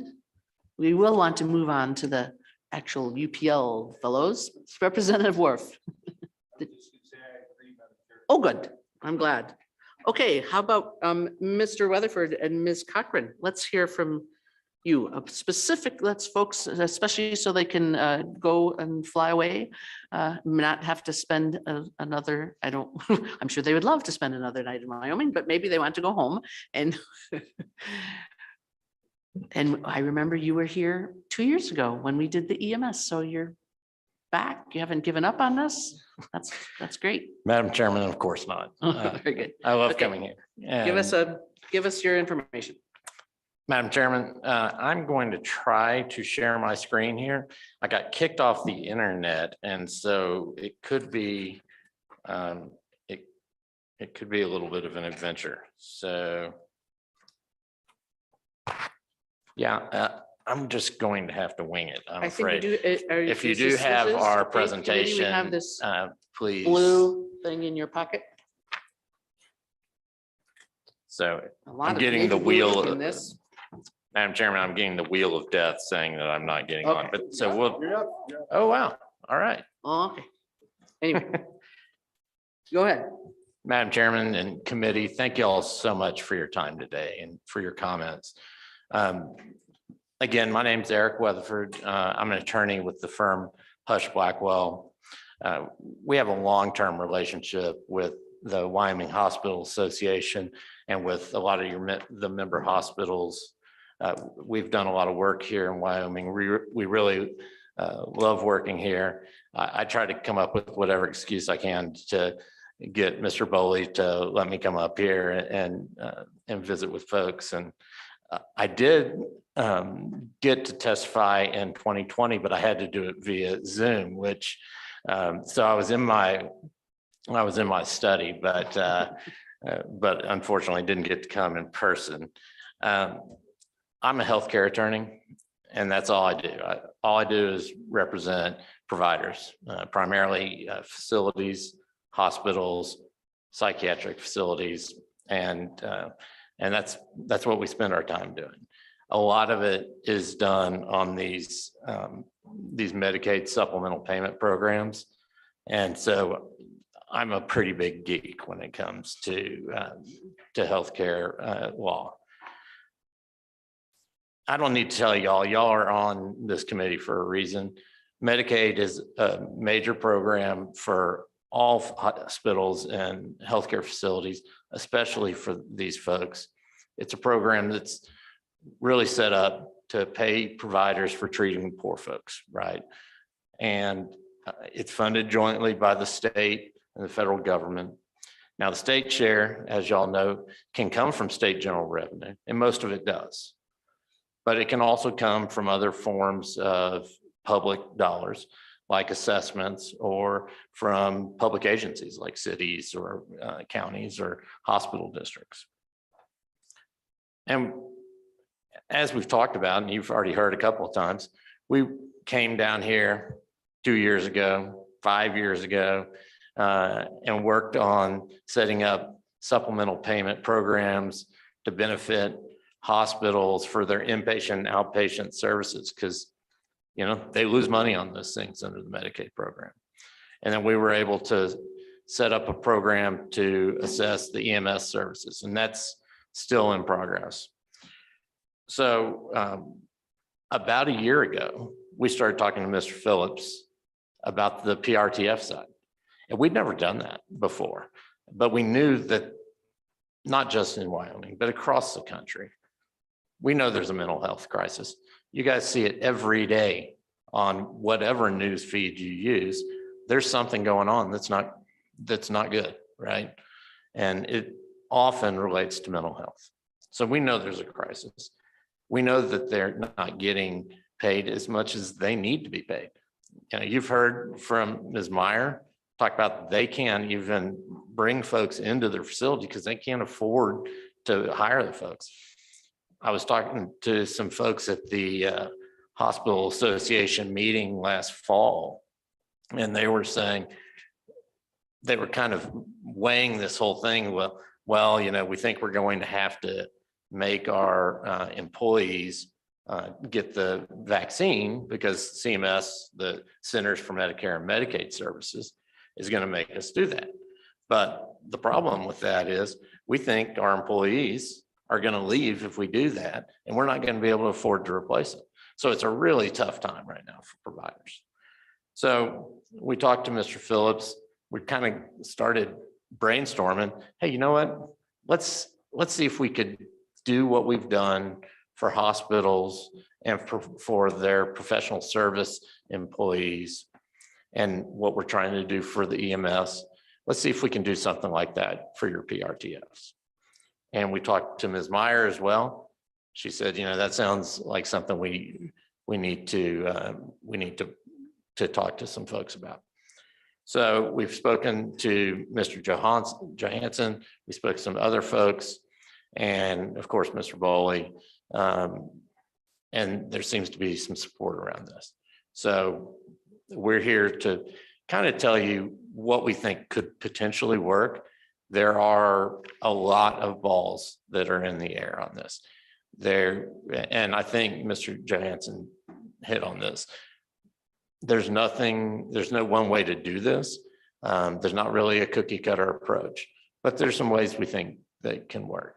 So I'm going to shut up, believe it or not. I'm going to let Ellie speak to this and go through this presentation. I'll have some closing comments.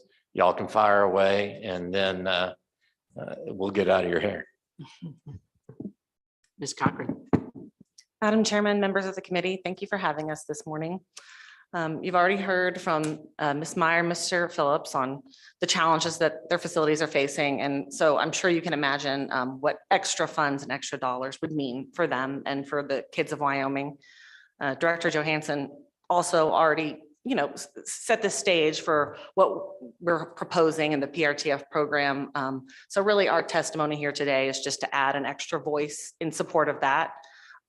Our goal, Eric and I's goal, is to be a resource for both the agency, your committee, the Wyoming Hospital Association, and others, and to support you in the implementation, the hopeful implementation of this going forward.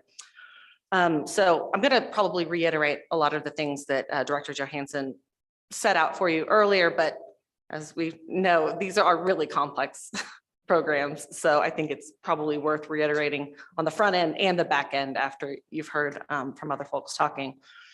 So as you know, and as Eric said, Medicaid is jointly funded by both the state and the federal government. Because the federal government has skin in the game, they of course have rules around what they're willing to pay. And those rules are the maximum amount that they will allow providers to be reimbursed, to your question earlier, the maximum amount that they will allow providers to be reimbursed for services that they provide to Medicaid beneficiaries. That maximum amount is the upper payment limit, the UPL. We keep using that term, UPL. It's the term of art that just means that maximum amount. And that maximum amount is calculated in various different ways for different providers, but that's what we're always talking about here. And that's what we would love to get at. The thing is that all states, including Wyoming, typically do not pay the max amount. They pay here. So as Director Johansson had on his slideshow earlier, there is a gap of available funds that is on the table and that we can get at to help Wyoming kids. It's there. All we have to do is implement one of these programs. And so the great thing about these programs is that you do not have to change the fee-for-service rates and payments that your department and your legislature has already approved. But I know this has been said, but it bears repeating. There are no additional state general funds that are needed to fund this program. That's the great part about it. So these providers would get the fee-for-service, reimbursement they're already entitled to for providing these services that you've approved. Yes, please, yeah. Oh yeah, next slide would be great. Thank you so much. So as you can see, the increase to get to that UPL, that upper payment limit, would be both, number one, the fee-for-service reimbursement payments that they're already entitled to, that y'all have already approved. And then number two would be these supplemental payments that would get us up there to that UPL. And based on our calculations, we believe that that could be in the millions of dollars to these two facilities to help support services for these Wyoming kids. So next slide, please. Yeah. So how do we do this? As you've also heard multiple times, there are a bunch of ways to get that gap. And these are ways that are approved by the federal government. These are programs in various, states do these programs all over the country. They are approved. CMS works with you. There's a lot of back and forth, but they are established things. These aren't, us coming up with them. And so that's the great news. The other great news is Wyoming already has a template. Y'all have already implemented these programs for other providers. And so in order to support these PRTFs, our proposal and our suggestion is to just piggyback off the existing infrastructure that you all have already implemented for your existing upper payment limit supplemental payment programs. So currently, the Department of Health makes an assessment on all of the private hospitals in Wyoming under the Private Hospital Assessment Act. Each of the hospitals pays a certain share that the department tells them to into a pool of money. That pool of money is then taken to CMS, the federal agency, who then matches that money. That money is then distributed down to the hospitals. Easy enough, you say.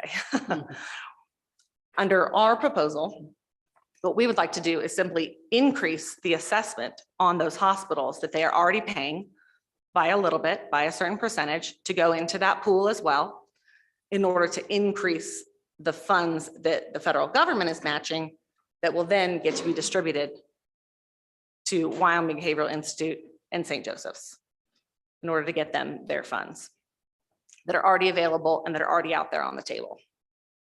Eric, so that's how simple it is, really. so simple. So Ms. Cochran, I'm not sure I understood. So Okay. it sounded like you were saying that the regular acute care hospitals, which are already paying in for this purpose, would also throw in extra money, and that money is what would be going to the two PRTFs.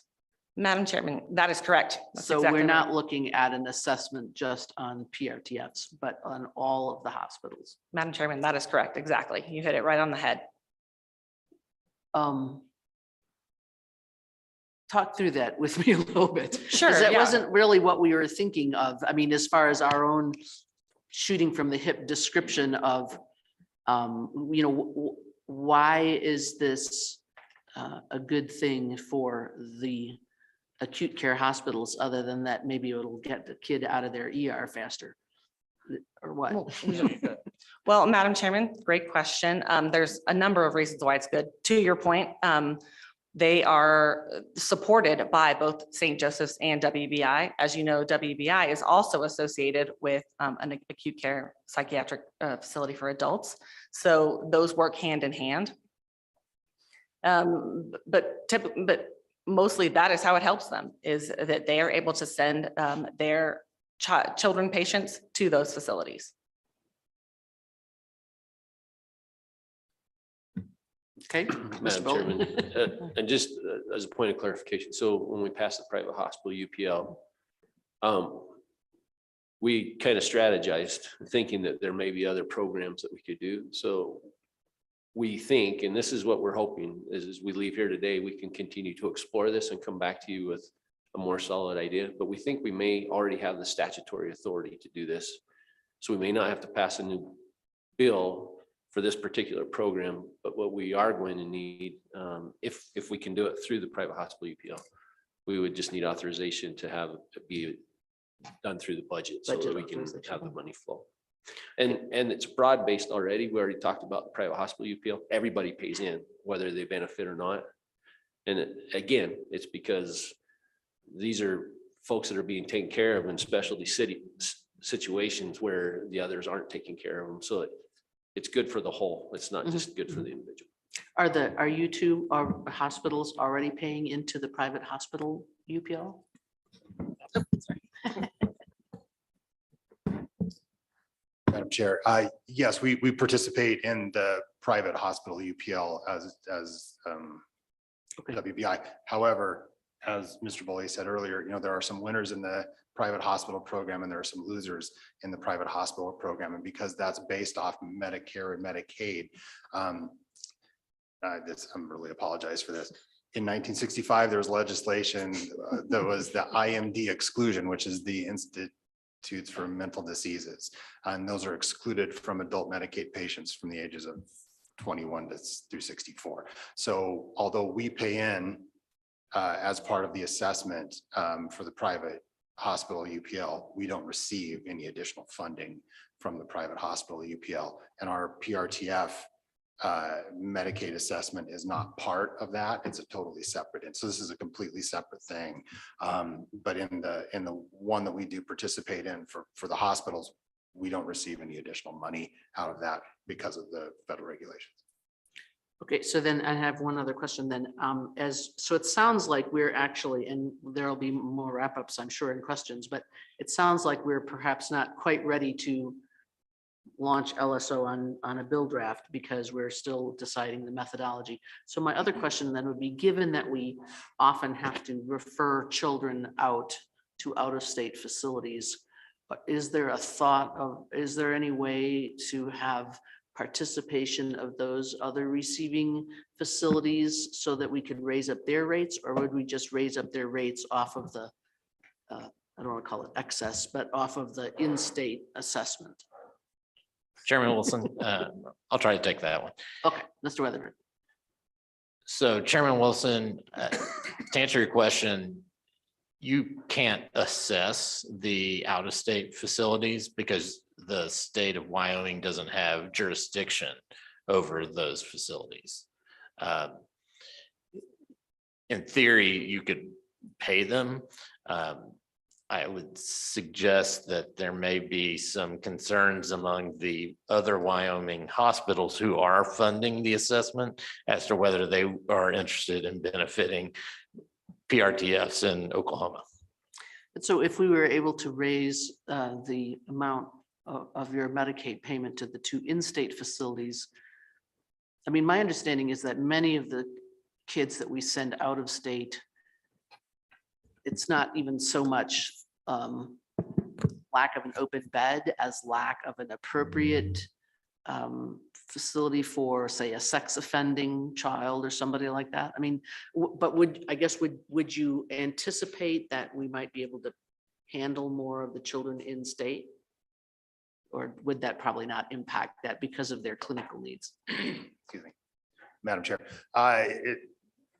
Obviously, we could look at different programming. The amount of kids that, and Director Johansson could probably shed more light on this than I am able to. It's not I don't want to say it's not a lot, but it's not a tremendous amount. It's, dozens of kids, not hundreds of kids that we may not be able to handle in state. The bigger issue is as you're working on a program, what do you also introduce to that program and how does it change the dynamics of that? So if you're not specifically designed to have a program for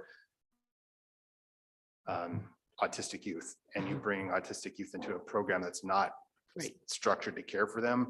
Not only does that not help that child, but it also disrupts the other children that are in that program. And so we would have to look at all of those options, but with additional funding, just like I said earlier, we've started new programs in our residential service to address issues that have been identified with substance abuse and LGBTQ. There's no reason to think that we couldn't address others. Our bigger issue is space. We're a 34 bed facility, but we're licensed for 44 beds. I don't have 44 beds, but I could flip beds from the acute space to look at taking children or looking at taking boys back again. But then I'm taking a bed out of an acute space, which is a much higher reimbursement than residential space. So, but if there was additional funding, then that might make sense. Okay, let's see what questions we have for Ms. Cochran or Mr. Weatherford. Do I have Senator Furphy? Thank you, Madam Chair. I'm curious about the definition of affiliation with a hospital. Does that mean ownership or just written agreement, et cetera? Could you explain that to me, please? Mr. Weatherford. Madam Chairman and Senator Furphy, that's a good question. We haven't gotten there yet, is the short answer. And if I can answer this in long form, hopefully I'll answer your question if I may. Really going forward, what we're hoping to do here is to serve as a resource to the department and work on the various steps that need to happen to get from here to implementation. And one of those steps is determining, do we need new legislation? If we don't, it will be figuring out what level of affiliation we need to satisfy CMS to allow them to implement this program. If we do, we believe that any legislative change will be minimal. In fact, we've already drafted a small legislative change to the Hospital Assessment Act already that we think is a dozen words worth. I'm sure you, believe it or not, for lawyers, we've actually kept it pretty short. And so we've already got that sort of keyed up just in case we need it. We want to work with the agency to get the state plan amendment through. There are a couple of different versions that are going to have to be used depending on whether legislation is required. And we've already got drafts of those kind of ready to go. And of course, they being the agency, have a outside contractor that does a lot of the UPL calculations for them. That's Guidehouse. We've worked with them for a long time and worked with the agency. We want to work arm in arm with the agency to make sure we know what all the numbers look like, because we want to do as well as we can for these hospitals, or excuse me, for these PRTFs. I mean, at the end of the day, Wyoming spends a lot of money on federal income taxes and sends it to Washington, right? It's going to get spent. We want to bring it back to Wyoming though, and we want it to come here to support the good work that these folks do. So we're going to be working with Guidehouse to try to generate a good UPL assessment or a calculation, and then just supporting whatever legislative effort we can. So it's a long-winded way of saying all of this is still sort of in discussion phase. And we're here for y'all as a resource, for the agency as a resource. And we're looking forward to working and going down this path over the next, I guess, 9 months or so. If I can just, and I see Senator Hutchings' hand up, but to follow on Senator Furphy's question, I would think some of the question about the wording affiliation is just because some of the history in Wyoming over the last 5-10 years has been acquisition of local hospitals by out-of-state hospitals. I mean, that's, for some of us, that's what acquisition or what affiliation means. And I'm pretty sure that's not what you mean. Madam Chairman, that's accurate. Okay, just clarifying that. Madam- Senator Hutchings, Madam I Chairman. believe I saw your hand. Thank you, Madam Chair. Just a question on the 1975 Act. I didn't really get the name of that, but you said that the WBI and St. Joseph's pay into the UPL, but they are the assessment, but they don't receive anything back. You said, I think the 1965 Act doesn't allow money to go into those two pots. That's the number one question. And then number two, we have at least 10 different committees. And every committee, there's someone that says, we send money to Washington, we want to get some of that back. With all the committees and everybody thinking they're getting money from Washington, from the pot that we send out, where in the world is all this money coming from Washington, if you can tell me, to match all these programs in our 50 states? Thank you, Madam Chair. So actually, I think the first question would be to Mr. Phillips regarding the regulation on the intermediate health, whatever you call them. Madam Chair, Senator Hutchins, it was that's why I cringed when I started to talk about it, but basically it's called the IMD exclusion. It's Institute for Mental Diseases, and it's a federal exclusion that doesn't allow for Medicaid payments for mental diseases, mental disease care. That's for hospitals that, so that doesn't affect St. Joseph's as a youth provider. So that's an adult sort of designation, but as a hospital, that's what our designation is. So we're excluded from Medicaid payments for adults, which is part of the whole assessment issue. So we, as a private hospital, pay into the hospital UPL. We get the money back that we pay in when it's all assessed, but we don't get any additional funding. Gotcha. From that. Does that help, Senator Hutchins? It certainly does. And if someone can answer the second one, I appreciate it. Thank you. I'll send that to. Go for it, lawyer. Chairman Wilson, Senator Hutchings, I will try to answer that. I'm not sure anyone can actually answer that. The funds in this case come from the Centers for Medicare and Medicaid Services out of appropriations from Congress. And where Congress gets that money, I suppose in general, well, I mean, from income taxes and from, the Federal Reserve, and that's about as far as I can go as far as federal budget. That unfortunately is exhausted my knowledge there. Okay, Thank you, I think, sir. did I won't- see? Thank you.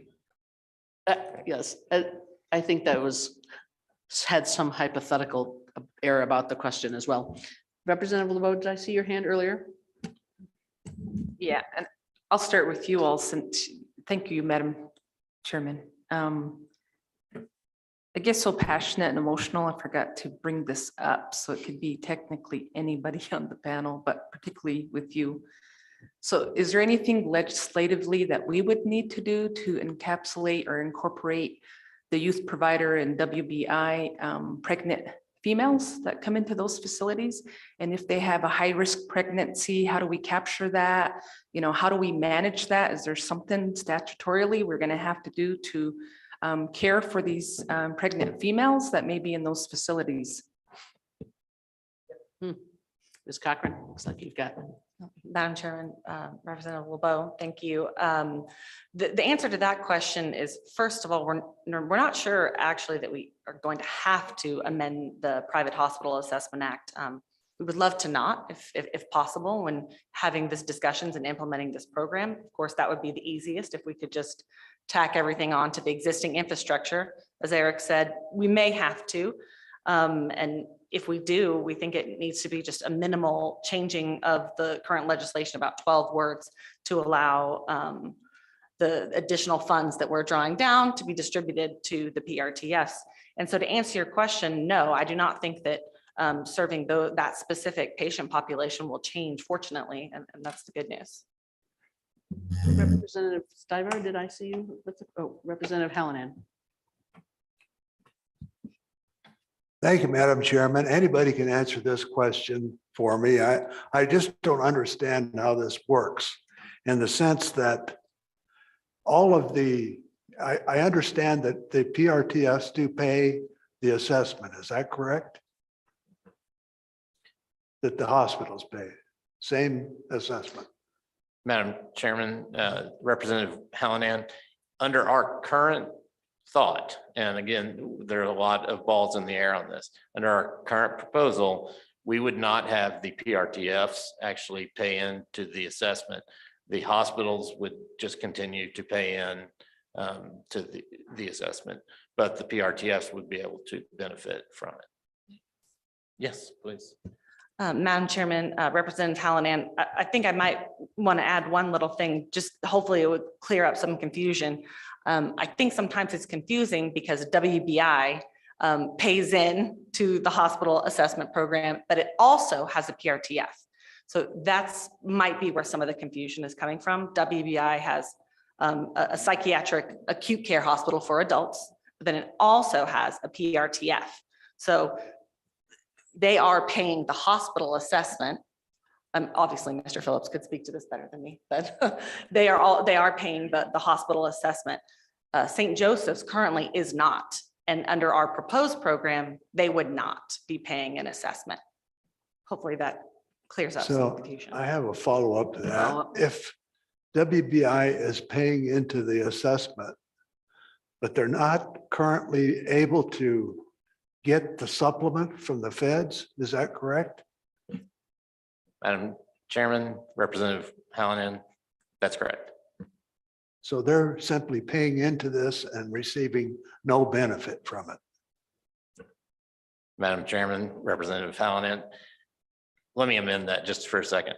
That was correct. As of last month, they started getting funds under the professional supplemental payment program. So it is now benefiting them. Yeah. Well, Do you have another follow-up, Representative Hallinan? all right.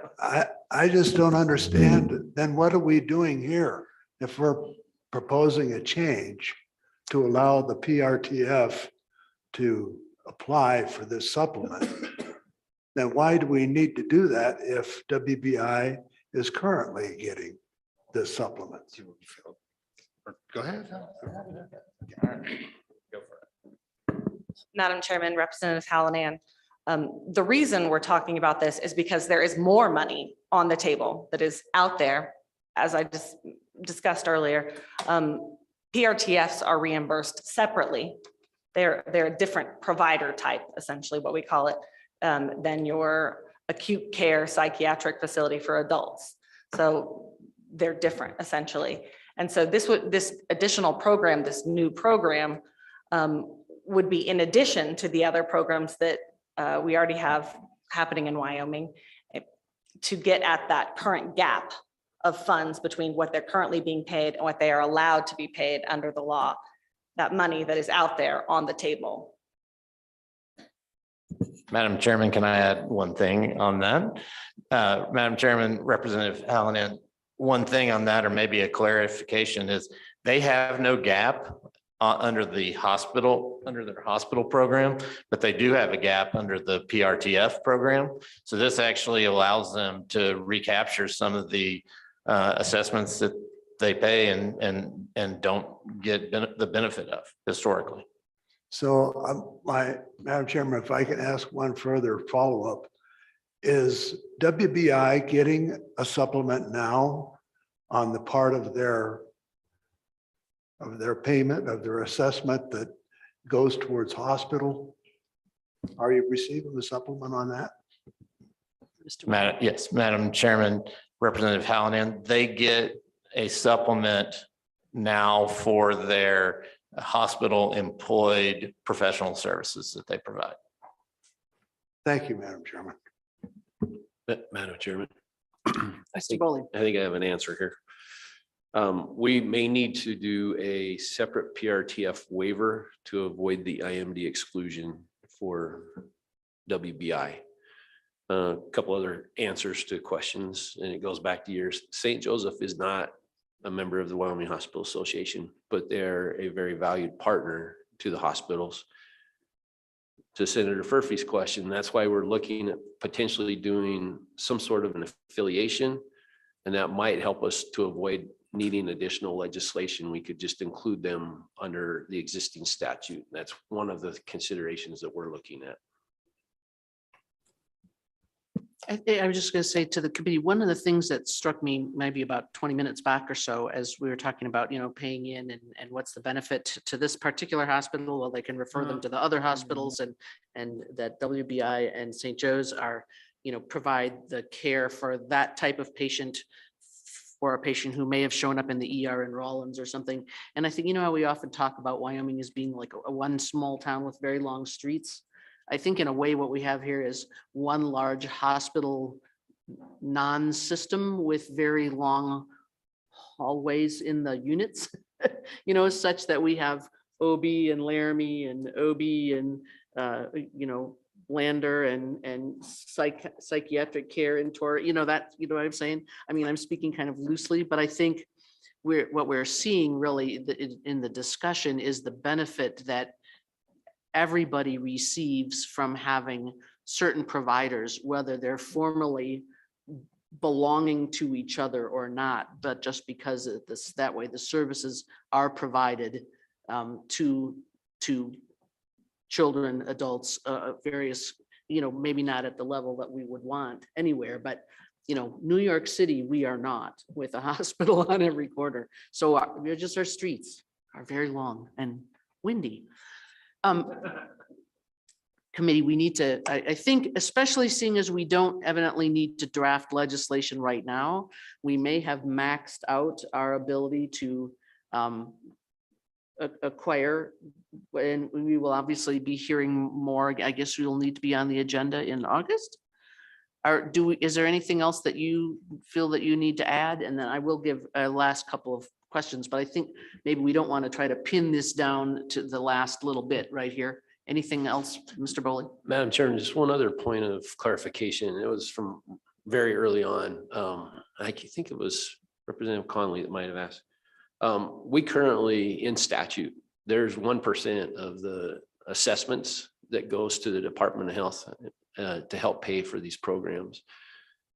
We believe that the Department of Health needs a position to specialize in this, and especially as we transition some of the other, like the EMS program, to an enhanced reimbursement model. But we are willing and have been allocating a portion of the assessment back to the Department of Health to cover the expense of that position. So again, we think we can create a budget neutral position by paying for it out of the assessments, but we do need authorization more than likely to have a position filled, if that makes any sense. Right. Okay, any last questions? Remember, we will probably not address the entire problem of world peace and the meaning of life, but we would like to let them go to the airport. Okay, thank you very much. Our brains have expanded significantly, I'm sure, but thanks for working on this project for us. And yes, Mr. Madam Webb. Chairman, I was just going to thank you and the committee for your time today. You bet. Safe travels back. And thank you. Okay. I think we actually,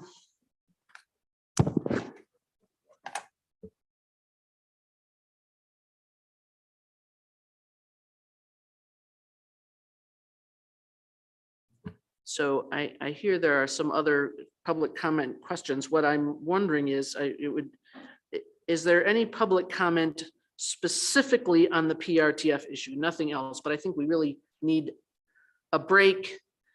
And then we have the 10:15 topic on gaps in mental health crisis care. before lunch. So Representative Larson, do you have something on this particular issue? Will, is it on PRTF? I think let's get all our PRTF at one time while we haven't let go of anything. Is this a short public comment? It's anything I do short. Hmm. Sorry, I will hurry. Thank you, Madam Chairman, Mr. Chairman, and members of the committee.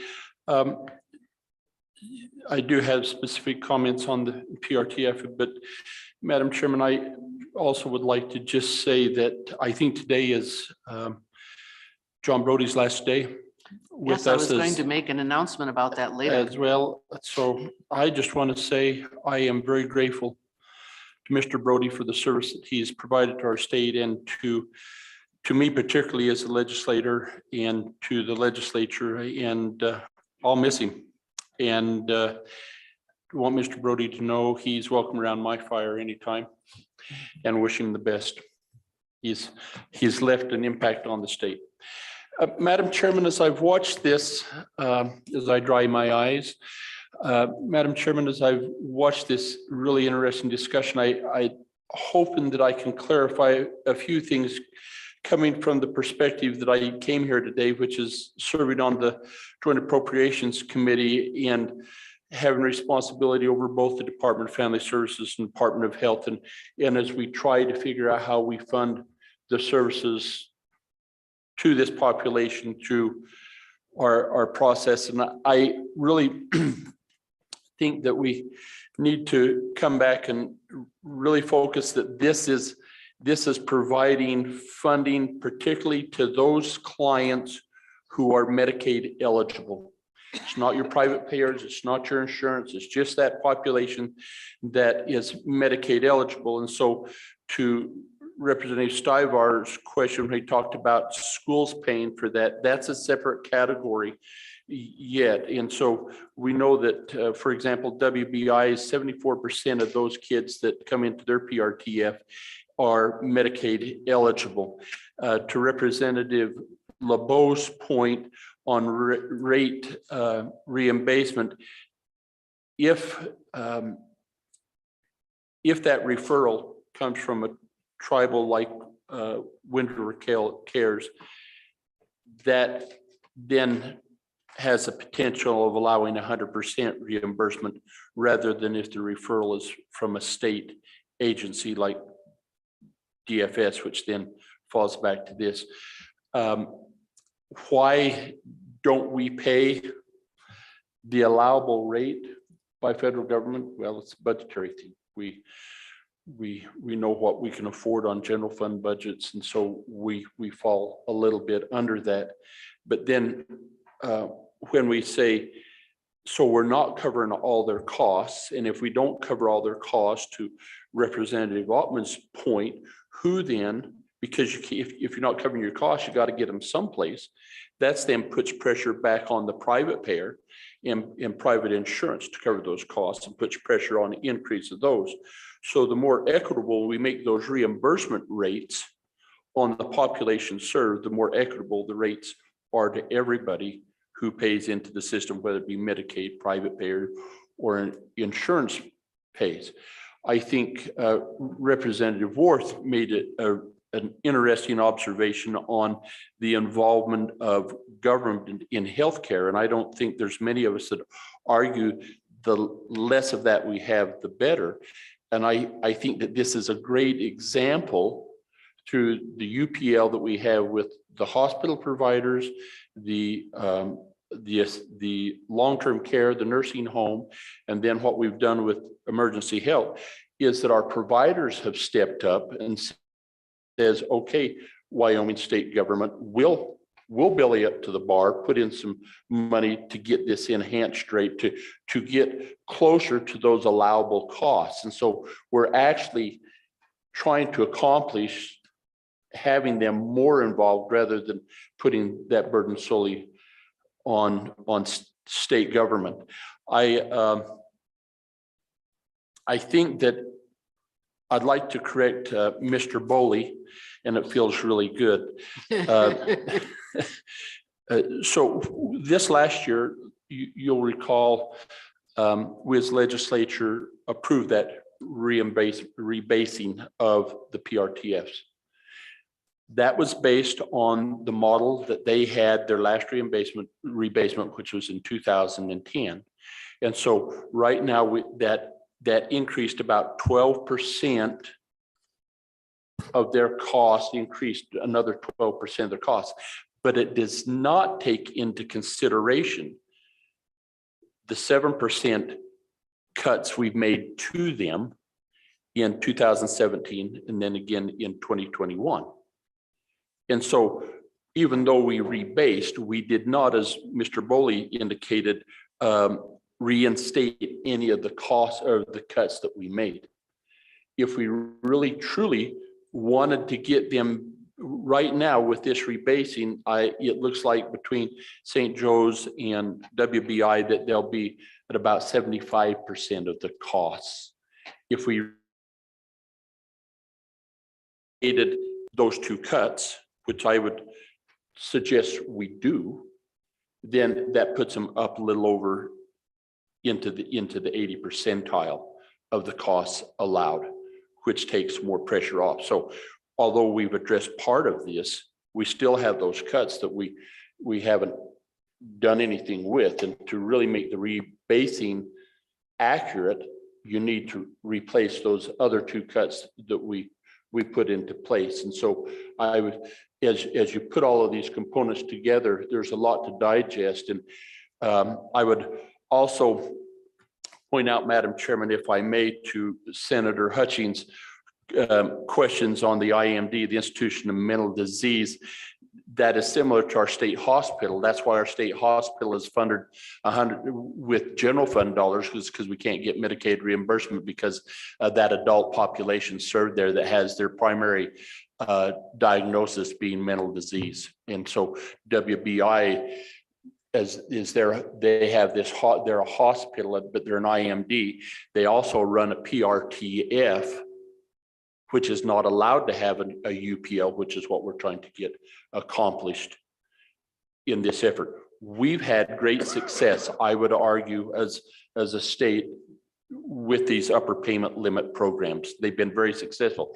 Every year when I present to the House, the Department of Health's budget, recall I have to say, this is the upper payment limit. This is just authorizing the use of these private sector funds to be used to gather this. This is not Medicaid expansion. Remember, I say that because it becomes confusing where the source of that money is coming from that we're authorizing.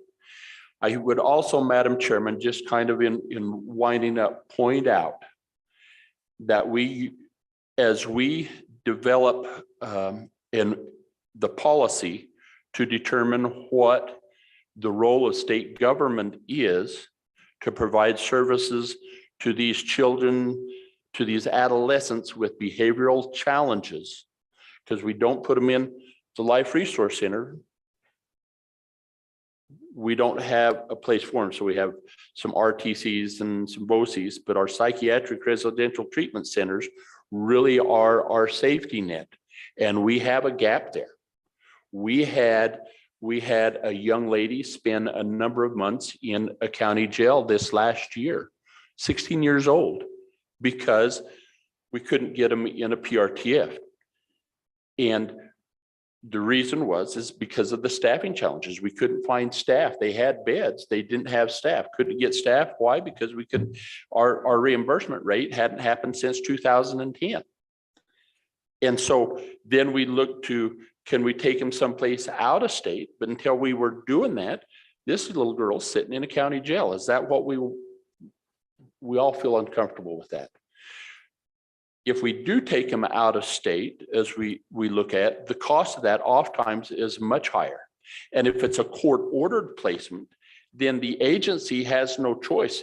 If there's no room at the inn here in the state, and there's nobody particularly that will take them out of state that will accept our Medicaid reimbursement rates, then what do? Well, it's court-ordered. You've got to place them someplace. And so then they have to go fishing in their budget for those funds to do that.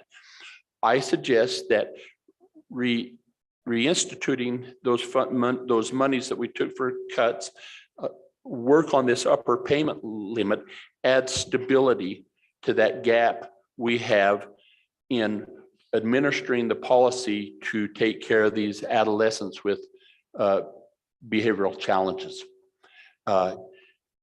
We've had several of our young people, we at any one time have 10 to a dozen really difficult kids that these two agencies are trying to find places for, oftentimes cannot.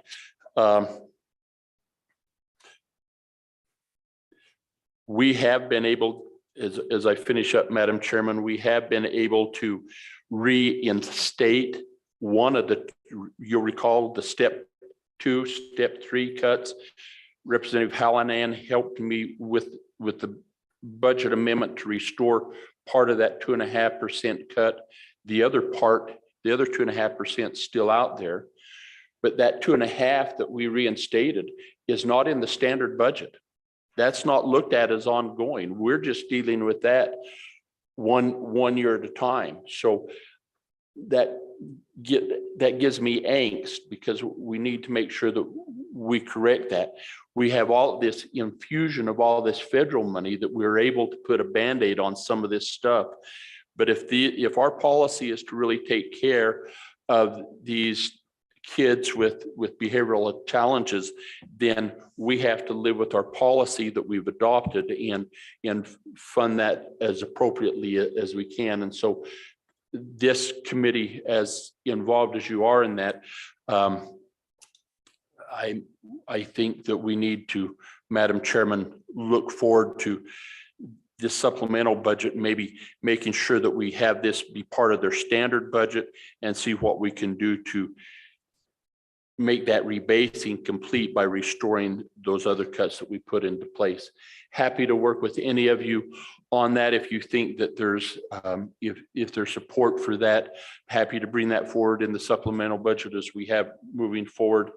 And appreciate the work that you're doing on this. This is not,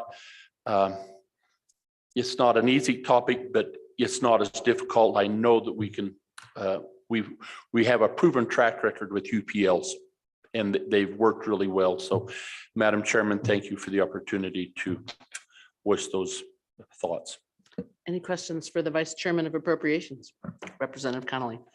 Thank you, Madam Chair, and thank you, Representative Larson. But just to be clear about your testimony before us and what you're asking of this committee is, one, as we go forward to consider any statutory changes we need in order to get this UPL. We may or may not need it. We'll hear about it next time. But the second portion was about the reinstating of cuts that happened in the past. And it seems to me that that is a question for the DOH in terms of their supplemental budget and appropriations, rather than this committee, other than getting this committee's support. And so I just want to be clear, if you're asking us for a consideration other than knowledge, a consideration of a bill draft, just to be real clear about your testimony. Thank you, Madam Chairman and Representative Conley. You're correct. As I looked at this and as we look at PRTFs and the options we have available, the one you're considering today is a UPL. I just wanted to make sure that you understood that that's not the only option, and it probably isn't the only one we should consider. I completely agree. Having those conversations with currently to make that part of the supplemental budget request. But as I get up there and start rambling on about these supplemental budget requests in the House, it's nice to have you all with a clear understanding of the whole picture and why making those budget cuts whole are important. And if you're feeling that they're not important, that we have this interim to work on and see where we're at. So I'm just trying to put the whole picture together, but it does not require any action on yours, just trying to help you. Any other questions for Representative Larson? Okay, thank you very much. Is there any other public comment specific to the PRTF? Okay, then what we're going to do is take a 5-minute break.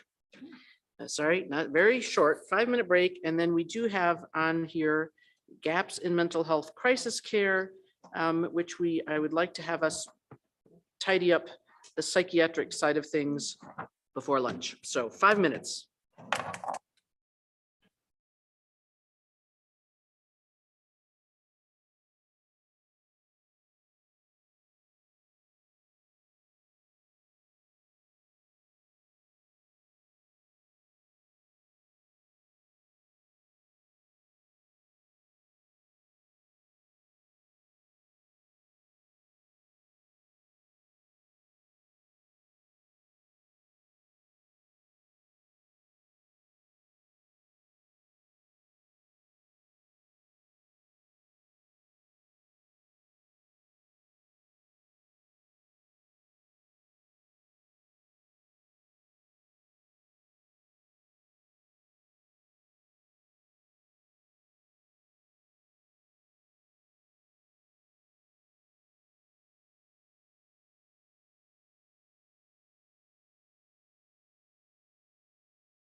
Okay, welcome back, committee. Let's sit down. We do have a topic that I don't think we'll spend an hour 45 on it, I hope, although the gap is large and the need is great. But committee, this was brought up when we were looking at interim topics, just the issue of gaps in mental health crisis care. I don't have in mind anything in particular, statutorily at the present time. But again, we just need to really get our heads around what we do, what we aren't doing, what is needed, and how we move forward from this. I don't have a specific plan in mind, but I do think that we need to understand the environment anyway. So welcome, Stefan Johansson. Thank you, Back Madam again. Chairman, members of the committee. Again, Stefan Johansson with the Department of Health. I'm joined to my left by Matt Petrie, who's our Senior Administrator of the Behavioral Health Division. We'll be brief. I know the last topic took quite a bit of time, but we were asked to provide an overview of crisis care, mental health crisis care around the state. As you mentioned, Madam Chairman, certainly not a perfect system. We do have some services around the state, which we'll talk about, and then we'll briefly mention some of the ongoing efforts, both short-term and longer-term, with the behavioral health redesign that certainly overlap with the development or improvement of the crisis system. This starts on page 47 of your comprehensive slide deck that we have, but we'll skip right now to slide number 49. So historically, when crisis services were beginning to be funded, I'll say roughly around 15, 20 years ago, when this work happened in the community system, essentially the idea was to go regional with a service like this. You heard yesterday from the provider group that a lot of these more intensive or higher fixed cost structure services are more effective when they're regionalized, because having a facility in every community would be difficult to scale in a place like Wyoming. So currently we have crisis stabilization programs in 4 of our 5 state regions. So in the basin, we have Cloud Peak Counseling Center, which has a crisis stabilization facility. Central Wyoming Counseling Center in Casper has a crisis stabilization facility. In the southeast of the state, we have Volunteers of America in Laramie County. And in the western part of the state, Southwest Counseling Service in Sweetwater County also provides crisis stabilization services. To give you a general definition on slide 50 of mental health crisis, which really these stabilization services are geared to prevent and ultimately improve, is an acute psychiatric episode, which if left untreated could lead to the placement of the person in a more intensive clinical setting, including but not limited to inpatient hospitalization. So defining crisis stabilization services, you're really talking on slide 51 of about a short-term residential service, for people experiencing that type of crisis. And the real purpose is twofold. It's to provide these types of more intensive services, but in a less restrictive setting than you would find at an inpatient hospital, for example, like the state hospital or WBI in Casper. And they can also, on the back end, residential crisis stabilization services can be used as a step down. We've tried to do that more recently, but historically that's been an option for folks discharging from the state hospital or from WBI to use a residential facility like a crisis facility as a step down service when we're trying to discharge back to the community, back to a lower level of care than an inpatient psych hospital. Mr. Johansson, if I can just insert in here, my thinking also is that historically what happened, and sadly even now, when you have people with an acute mental health situation, oftentimes it ends up devolving into a law enforcement issue. And I think we can all agree that, a jail is not a setting for people to be treated. And we don't want a person's situation kind of spilling over into other parts of the community. And I'm just speaking kind of obviously not in a clinical sense, but what you see on the news is usually a bad outcome. Go ahead, Mr. Johansson. Quite right, Madam Chairman. Thank you. Moving on to slide 52, just give you a sense of those 4 regional crisis stabilization providers that I mentioned, the breakdown of the number of beds and the biennial funding. So as you can see, 27 beds with roughly a $4 million biennial budget. And again, that was kind of established early on in 2007 with an initial appropriation of 1.2 million and has grown slightly as some of those beds expanded over time. Very quickly, Madam Chairman, in terms of identified gaps, some of these are just summary points of what we've talked about the past day and a half with the topics on mental health. But emergency and crisis service for children and adolescents, going back to our previous topic on the whole upper payment limit stuff, we certainly know in broader systems other than just Medicaid, it's certainly an issue that we have across the Department of Health and across the Department of Family Services, is having community resources like residential and crisis services that can accommodate some of these children and adolescents that we're seeing that are very difficult to care for. I think crisis services are a big part of that. Obviously, resources in a place like Wyoming, like I mentioned, high fixed cost resources are hard to scale, hence the kind of regional discussion we always have about facilities and infrastructure like this, but also staffing, as has been mentioned before. We're in an era now, especially after the pandemic and what we're seeing socially, that healthcare facilities in general are just becoming inordinately difficult to staff. People have burned out, have quit, but we also have, inflationary aspects that it's difficult to afford the staff. It's difficult to compete with other providers around the country that are paying large sums of money for healthcare staff. So certainly an issue there when you talk about any type of residential service. Madam Chairman, closing out on this slide, I'll just mention that it's easy for us to think about crisis services in kind of 3 terms or 3 buckets. You have your sort of 24-hour crisis stabilization, as well as mobile crisis services and crisis intervention teams. These are what you'll typically hear as your kind of evidence-based crisis response, includes everything from residential places or brick and mortar facilities and rooms, all the way on the front end to hotlines and call centers like we've talked about over the past couple of years with our suicide lifeline, all kind of part of a crisis continuum. I will mention in terms of addressing those gaps on slide 54, a few highlights I'd like to point out.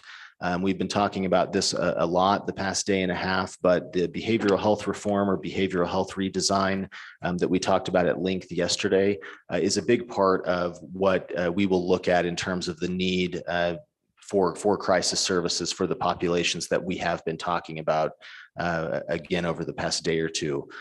These higher acute, higher need populations that we believe can rely more on these types of services are a huge element of that reform effort. And residential services, including crisis, group homes, et cetera, in the community mental health and substance use system is a massive part of that conversation in the redesign effort with our providers this calendar year, as we briefed you on yesterday. Like I mentioned, in terms of developing additional crisis services or improving that system, looking to national best practice, looking to regional models, and really looking at trying to achieve a reduction in, Madam Chairman, as you mentioned, folks that would fall into or have to access levels of care that are related to the legal system, like Title 25 or Title 7 on the forensic side, which often result in the utilization of a very restrictive high level of care like a hospital and also come at a higher cost to the state. But on the other end of that continuum is, like I mentioned, crisis call centers, 24/7 access to that type of service. We know from the literature and from the research that when folks are decompensating in the community and often law enforcement is involved, we have seen and observed success when there's either somewhere to take that person that's not jail or not a hospital that can be accessed for those that could have a lower level of care and have 1 or 2 days in a crisis facility, but also the resources that might not be brick and mortar or residential based, that law enforcement or hospital or the person themselves could call and have access to treatment that way. So there's quite a continuum here when we talk about what crisis services are, and we're just kind of scratching the surface in this overview. Madam Chairman. Representative Flintner. Thank you, Madam Chairman. Director Johansson, when you talk about identified gaps, community stakeholder and resource agreements, can you just speak to that? Are you alluding to like county commissions and that are county dollars? I'm just curious what that means. Madam Chairman, Representative Flintner, yes, I think what we mean by that is often, especially in Wyoming, you'll see these types of facilities that, the Department of Health contracts for and pays for certain bed capacities within those facilities. But in many cases, they're county owned or have been county funded or local fundraised, or there's kind of a mixture of funding or even ownership arrangements that in these types of systems of behavioral health that might involve those facilities. They also involve the legal system, so judges, county attorneys' offices, community mental health centers, gatekeepers in certain counties, if you go to the Title 25 statute. So those types of agreements, when you talk about crisis care, I should mention law enforcement as well, I think in our view require, especially in small towns, require that kind of collaboration and coordination, that here's how our when we have someone in crisis, here's the plan of action, or here's if someone's on an initial Title 25 hold, here are the players that are involved. Those types of local agreements and the tacit knowledge of those folks of what's available in their community or region seems to be a key ingredient of better service delivery. And it's really hard to achieve because we're not the only game in town, right? As the Department of Health, you have facilities that contract with other agencies or serve a local or county need that might not be specific to the types of populations we're talking about. But in the past, Representative Flintner, we have seen, it's varied by community, but we have seen good agreements and collaboration between those groups, law enforcement, county attorney offices, local hospitals, Department of Health providers, et cetera, of coordinating that type of care. And I think improving that as much as we can would be a good way forward. Thank you. Finally, Madam Chairman, I'll certainly hand it over to Mr. Petrie here for any additional detail. Over the past year or so, we have contracted with a national organization, MTM, that has worked with us and our providers in analyzing, costing out, and further defining what the crisis continuum could and should look like in Wyoming. I want to be clear here that this is largely an effort with two purposes. One, any type of costing you can do on behavioral health services in a rural and frontier state is helpful. And they've certainly partnered with us to do that and partner with our providers to do that, again, over the past year or so. But also it's kind of an exploratory effort in, again, looking at what the continuum long-term could and should look like in a place like Wyoming, where these services are really difficult to scale. And I think what I would like to say is I'd like this effort, obviously more short-term in focus, a specific contract, to really feed and inform the longer-term behavioral health redesign as it relates to this specific residential service. So that's a challenge. And I know our providers probably have some fatigue where, in addition to this contract where we have a vendor that's helping them cost out services and look at crisis care and define it, we're also engaging with them on a large behavioral health redesign. So there's probably some analysis paralysis and fatigue there. But we want this type of work to really feed into that larger behavioral health redesign. You can see on slide 55 and 56 kind of what the plan is there. The work is still ongoing, so not too much to report out to you here, but we hope, again, a short-term effort that can pay some long-term dividends. And with that, Madam Chairman, I'll hand it over to Matt Petrie, see if he has any additional comments in closing here, and then we're happy to stand for questions. Before you switch over to Mr. Petrie, I was just going to say, as far as the crisis analysis, You mentioned law enforcement and the healthcare folks and the local stakeholders. I think maybe a specific openness to, I know a lot of law enforcement services have chaplain type programs, which are often for the law enforcement providers themselves, but I have a friend who was a chaplain for a EMS company on the East Coast and, was involved in talking down a suicidal person from the top of a parking ramp. And I mean, I'm just, there's that component, I think, as well. So, and sometimes the sort of chaplain clergy type people are maybe don't have the specific training, but they are scattered all over the place. So I just throw that in there. Mr. Petrie. Oh, go ahead. Madam Chairman, very quickly, I will mention along those same lines, years ago, I think when we had a big Title 25 subcommittee, as you remember, I believe you served on it for a period of time. Maybe not, we won't give you that blame. But we did make, I think, some modest but meaningful system improvements, both in terms of the statute as well as some collaboration with community organizations, certainly not perfect. But part of that was what I thought was a healthy engagement with law enforcement on how to train officers to deal with crisis calls like this. The reality is our law enforcement are often the front lines on being the first person that shows up when someone's in crisis. And I think incorporating that more into the day-to-day work of law enforcement, while probably frustrating for those agencies with other things to do, has become more of the reality. And having things like crisis intervention training or CIT was a big effort that I think came out of that Title 25 work, largely in the past several years, taken on and funded by those law enforcement organizations that said, we're just going to do this. And it's good for our officers to be trained up. I think we've supported that modestly with some resources, but largely it's been a local endeavor. And I think it speaks to your point, Madam Chairman. Mr. Petrie, welcome. Thank you, Madam Chair.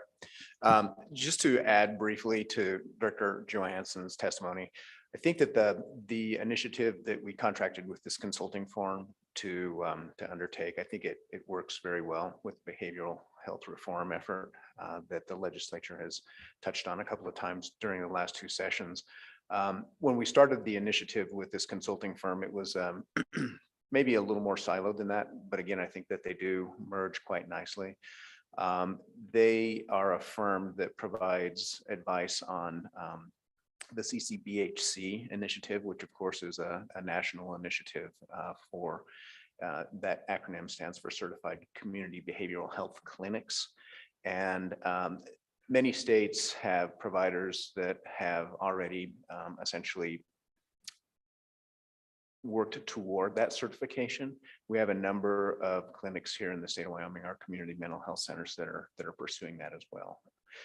And so we worked with them, as Director Johansson said, to assess their costs, because one of the things or two of the things that they will have to do if they achieve that certification is they will be required to provide mobile crisis services and inpatient or residential crisis services. So again, I think that the two initiatives merge quite nicely.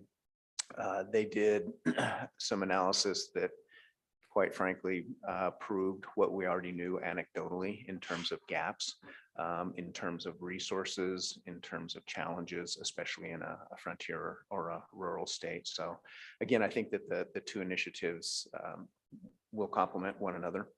And so we're looking forward to moving forward with that. Okay, questions for Mr. Johansson or Mr. Petrie? Okay, more, or is that the end? Okay, the end for that. We also have Ms. Somerville is on the agenda.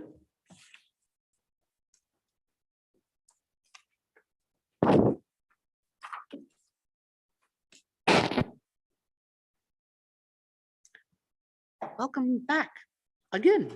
Third time's the charm. What's that? Still. Thank you, Madam Chairman. Mr. Co-Chairman, yes, still. I am still here. I have not gone away yet.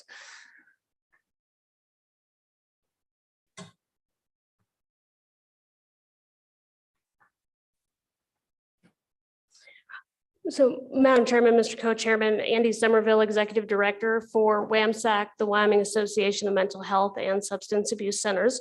And I appreciate being given the opportunity to speak a little bit about crisis care gaps as it relates to the community mental health centers in Wyoming. I think yesterday's discussion as well as this morning all roll into this giant conversation. And I just want to let the committee know that, first of all, we don't have any specific legislative asks for you today. This is really more about education and talking about what future needs may be down the road. So I wanted to provide just kind of from a provider's perspective, what is a mental health care crisis? And I'm not to disagree with the Department of Health's definition, because I think there's a spot on as well. But this really is talking about folks who are in any situation that puts them at risk of hurting themselves, hurting others, not being able to function, et cetera. And it's a wide variety of folks and a wide variety of situations that come about because of that. And then the question, what is mental health crisis care? That's not an easy answer, and it's different everywhere. But in general, what we feel it is for the Community Mental Health Center is really a comprehensive network to help these folks, keeping them out of institutions, keeping them in the least restrictive setting, and with the goal, of course, of stabilization and returning them to the communities, to their families, to their jobs, helping them to move back in that direction. That's always the goal. So I want to talk just a minute about in terms of when you think about Wyoming's infrastructure for crisis, and I want to be specific, this slide is for those that are 18 plus. As you've just heard this morning, adolescent and children is a different discussion and a complicated discussion. But in general, in Wyoming, as we see the system, you've got these partners here, and the ones in yellow are ones that are operated by or and touch community mental health centers. And then, of course, we've got the hospitals, which are a critical partner in several veins, including WBI, which you heard from, and then the state hospital. All of these pieces are part of the giant, what I would call continuum of crisis care. But for this discussion, again, I'm just going to talk about what's specifically related to community mental health. And Andy, let me just have you pause Sure. for a moment. Committee, we received the copy of this presentation at 10:02. If you've got your computer, it will be in your inbox. Okay, go ahead. Thank you, Madam Chairman. So I want to talk about just, again, kind of a refresher in terms of what the Community Mental Health Center network looks like. So for those of you that might have been around a couple of years ago, just 3 years ago, this map looks significantly different. There were 17 individual nonprofit agencies operating as community mental health centers. Today, I believe there are 11 on this slide. And I think that's important in terms of the conversations that we're having in several veins is just, the director spoke about kind of analysis paralysis. We also have a massive industry shift going on as well. It's got to do quite a bit with just the healthcare landscape itself, what it takes administratively and that administrative burden to keep up.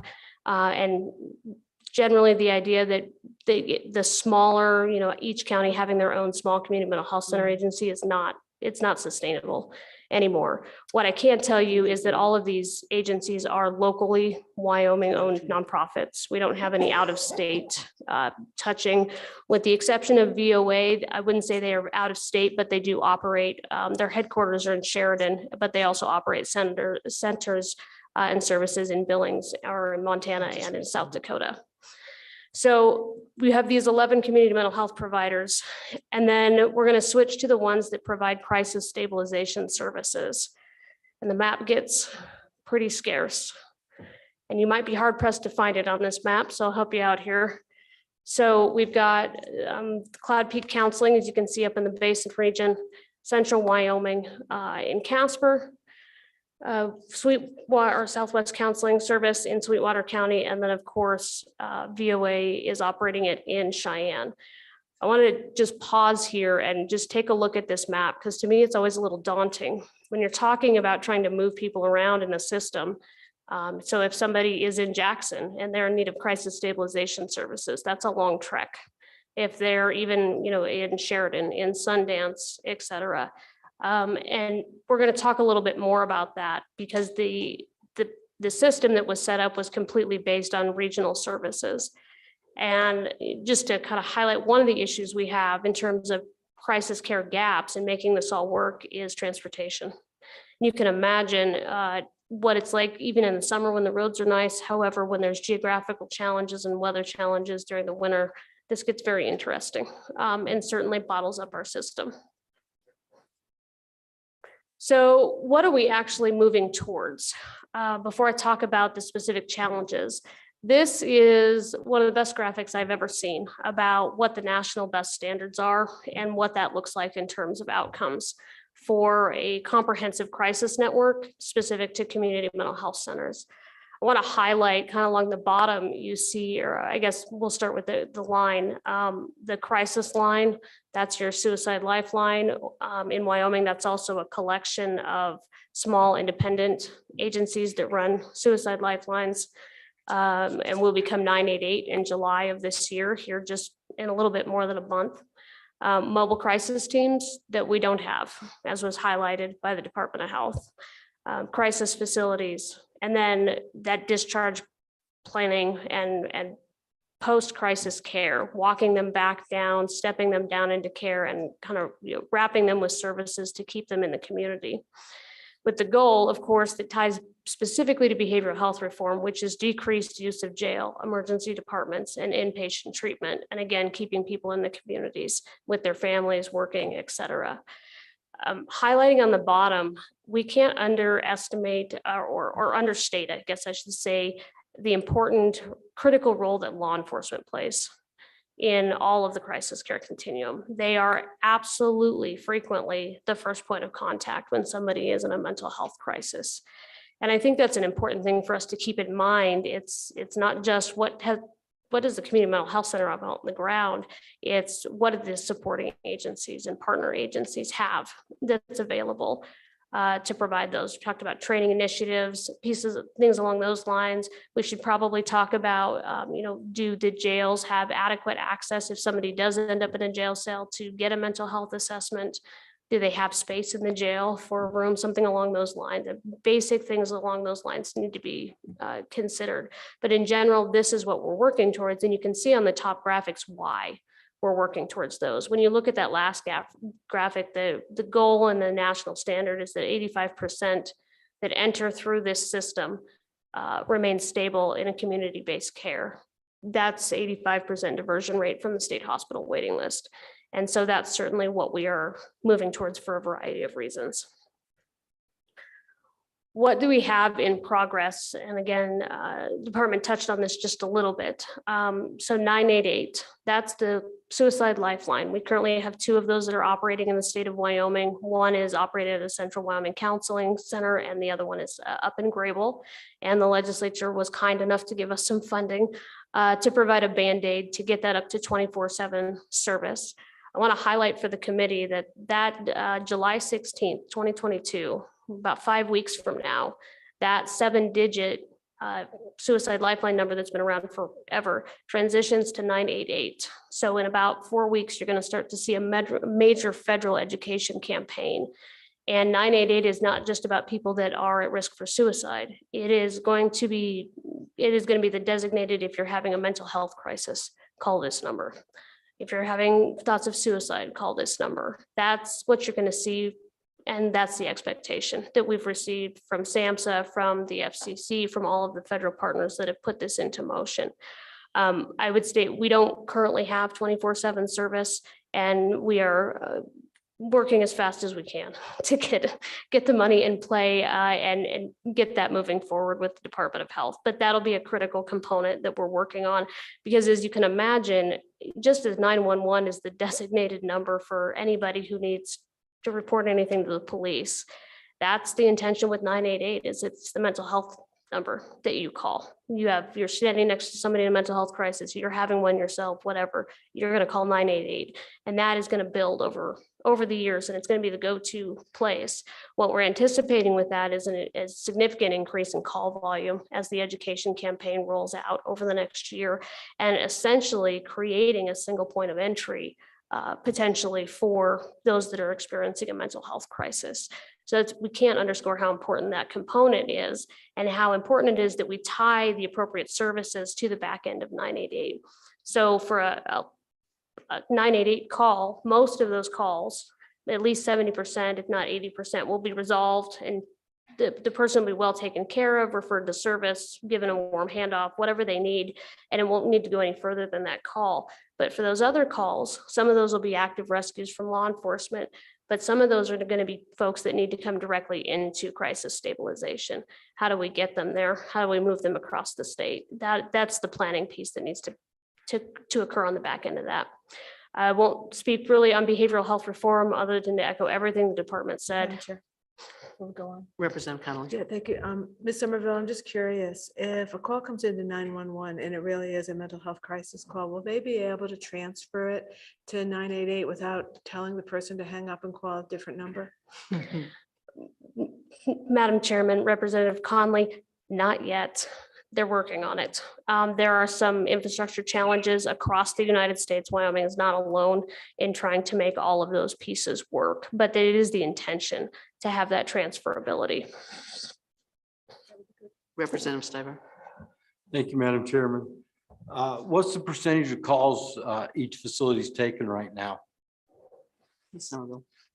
Madam Chairman, Representative Stivar, without having the stats right in front of me, and I'd be happy to send the entire committee the reports.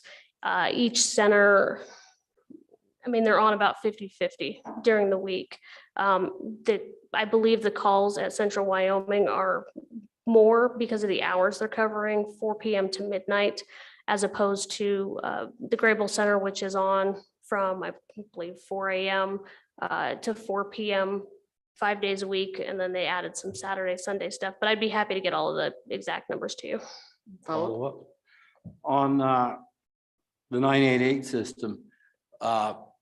If somebody calls saying the capital city, are they going to get somebody in the capital city, or are they going to get somebody up in the central part of the state, like 811, call before you dig? When you call that number, you get, I don't care where I'm at. I call it, if I'm in Colorado, it automatically brings me to the Colorado 811. If I'm in Wyoming, it sends me to the Wyoming 811. Is this going to be the same thing? Somerville. Madam Chairman, Representative Stivar, again, not yet, but they're working on it. So right now the system is based on what area code you have on your phone when you call, which, as you can imagine, presents a whole lot of problems with people that no longer change their phone numbers when they move. Personally living in a college town, I'd say probably half the town doesn't have a 307 area code. They are working on that in terms of moving that into geolocation. There's quite a bit of work going on with the FCC to make that work. And that is what they're moving towards. And frankly, to make it work, we need to move that way. As to whether they'll get somebody in Cheyenne, the answer right now is no. They would get somebody at Central Wyoming Counseling Center or the Grable Center Wyoming Lifeline, depending on when they called right now. The important piece of that conversation is how is the Suicide Lifeline, the 988 call center, that crisis, they call them call crisis centers now. How are they going to connect that person to services? I can tell you right now, because I'm more familiar with CWCC, sometimes that is literally a dispatcher picking up a phone and calling a director on their cell phone in Uintah County and saying, we need to get this person into this. How do we make this happen? We need to do better than that and make sure that the system works cohesively. And Representative Stiver, in the budget session that we just passed, there was a large appropriation request as part of the Lifeline enhancement to make it compliant with this new program. And most of that appropriation was removed from the budget because the infrastructure is not quite ready yet, is my understanding on it. So that it's certainly the request for this sort of thing has been before appropriations for ARPA dollars, and we didn't quite reach that. Go ahead, Ms. Somerville. Oh, I'm sorry, Senator McEwen. Thank you, Madam Chairman. Just a quick question. I'm curious, how many of these centers are subsidized and how many are not? Are you talking about the community mental health centers? Yes, ma'am. Madam Chairman, Senator McEwen, I'm not entirely sure I understand what you mean by subsidized. In general, I'll just say all of them compete competitively for a state contract to provide a variety of community mental health services. They're all a little bit different. They also bill Medicaid, private insurance, and self-pay. Thank you, Madam Chairman. Good, Mr. Engel. Thank you, Madam Chairman. I want to highlight in progress, the legislature again was kind enough to give us an initial ARPA funding allocation, $7 million for construction specific to crisis stabilization and or women's residential. Again, tying to the conversations that we had yesterday. We are hoping to move that as the SLID board makes that available and look at where we can expand facilities and put some money in on the ground in cooperation with the Department of Health. And then the last piece that's really important is that Certified Community Behavioral Health Center, or CCBHC. That program, Wyoming is the only state in this region, I believe, that does not have a CCBHC right now. That really is the best practice standard.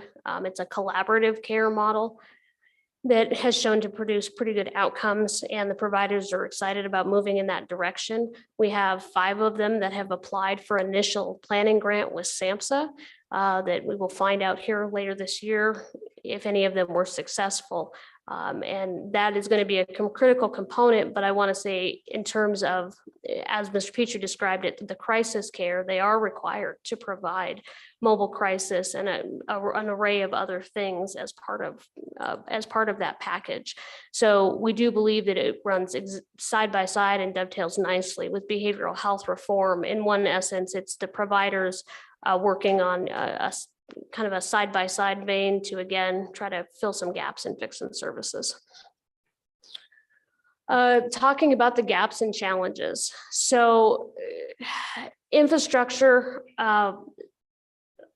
regional system versus county needs. The conversation has already had a little bit about these facilities are not necessarily, the actual physical buildings are not state funded. These buildings were built before that we have with community collaboration, county commissions, city councils, and a whole lot of philanthropy to go along with it. Along with that comes, some expectations from the counties that those facilities will be used to serve those counties. There is always a tug and pull between the facilities being part of the regional network to serve the entire state under a state mission versus serving the local county needs. That's something that we have an idea about that I will touch on a little bit later.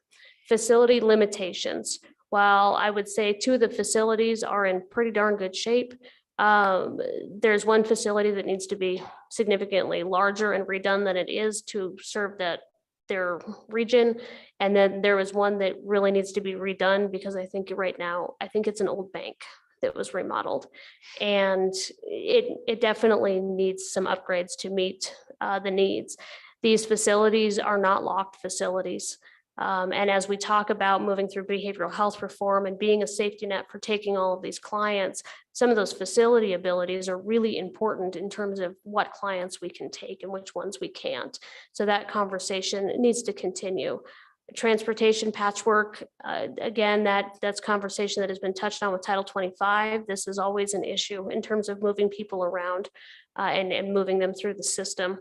The facility construction funded by the locals we've touched on. And then in terms of infrastructure, after somebody has been to crisis stabilization and they are ready to move back to the community potentially, or take the next step down in care level, what we really haven't done yet is taken a really hard look at our mental health housing.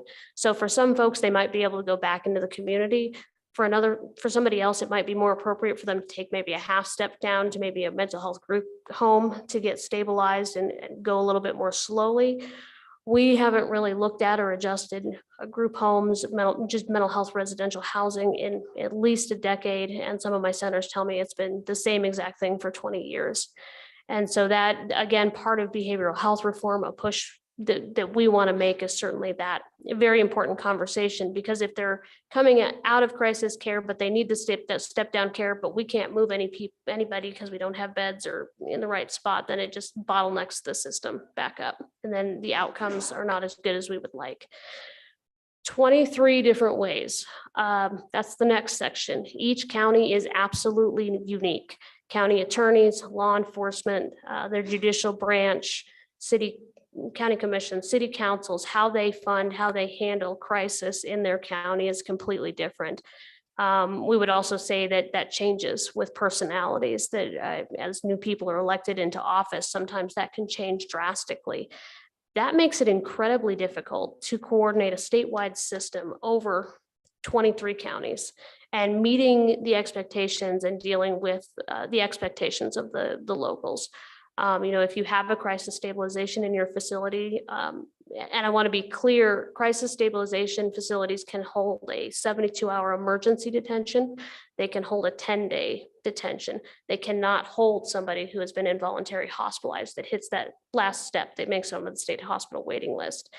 But in terms of Title 25 costs, or there's a lot of different pinch points in terms of how you blend, again, those two.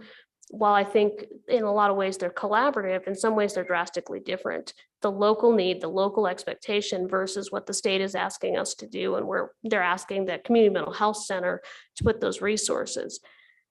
Again, the system is more than 60 years old, and it was developed on an open access, serve your community model. And what has been a very good discussion over the last 20 years in terms of moving to regional crisis systems, trying to find a scalable model for Wyoming certainly creates those tensions. So when you talk about MOUs or agreements with all of these partner agencies, it's complicated and it's difficult. And I would be the first one to say that more of those conversations need to occur. And I think the last 18 months over behavioral health reform has spurred more conversations, according to my providers, than they've seen in a while. But again, that's a really big conversation. What we lack in Wyoming is a unified, this is how we do crisis. This is how we do Title 25. It doesn't exist in Wyoming. And so we have to navigate that.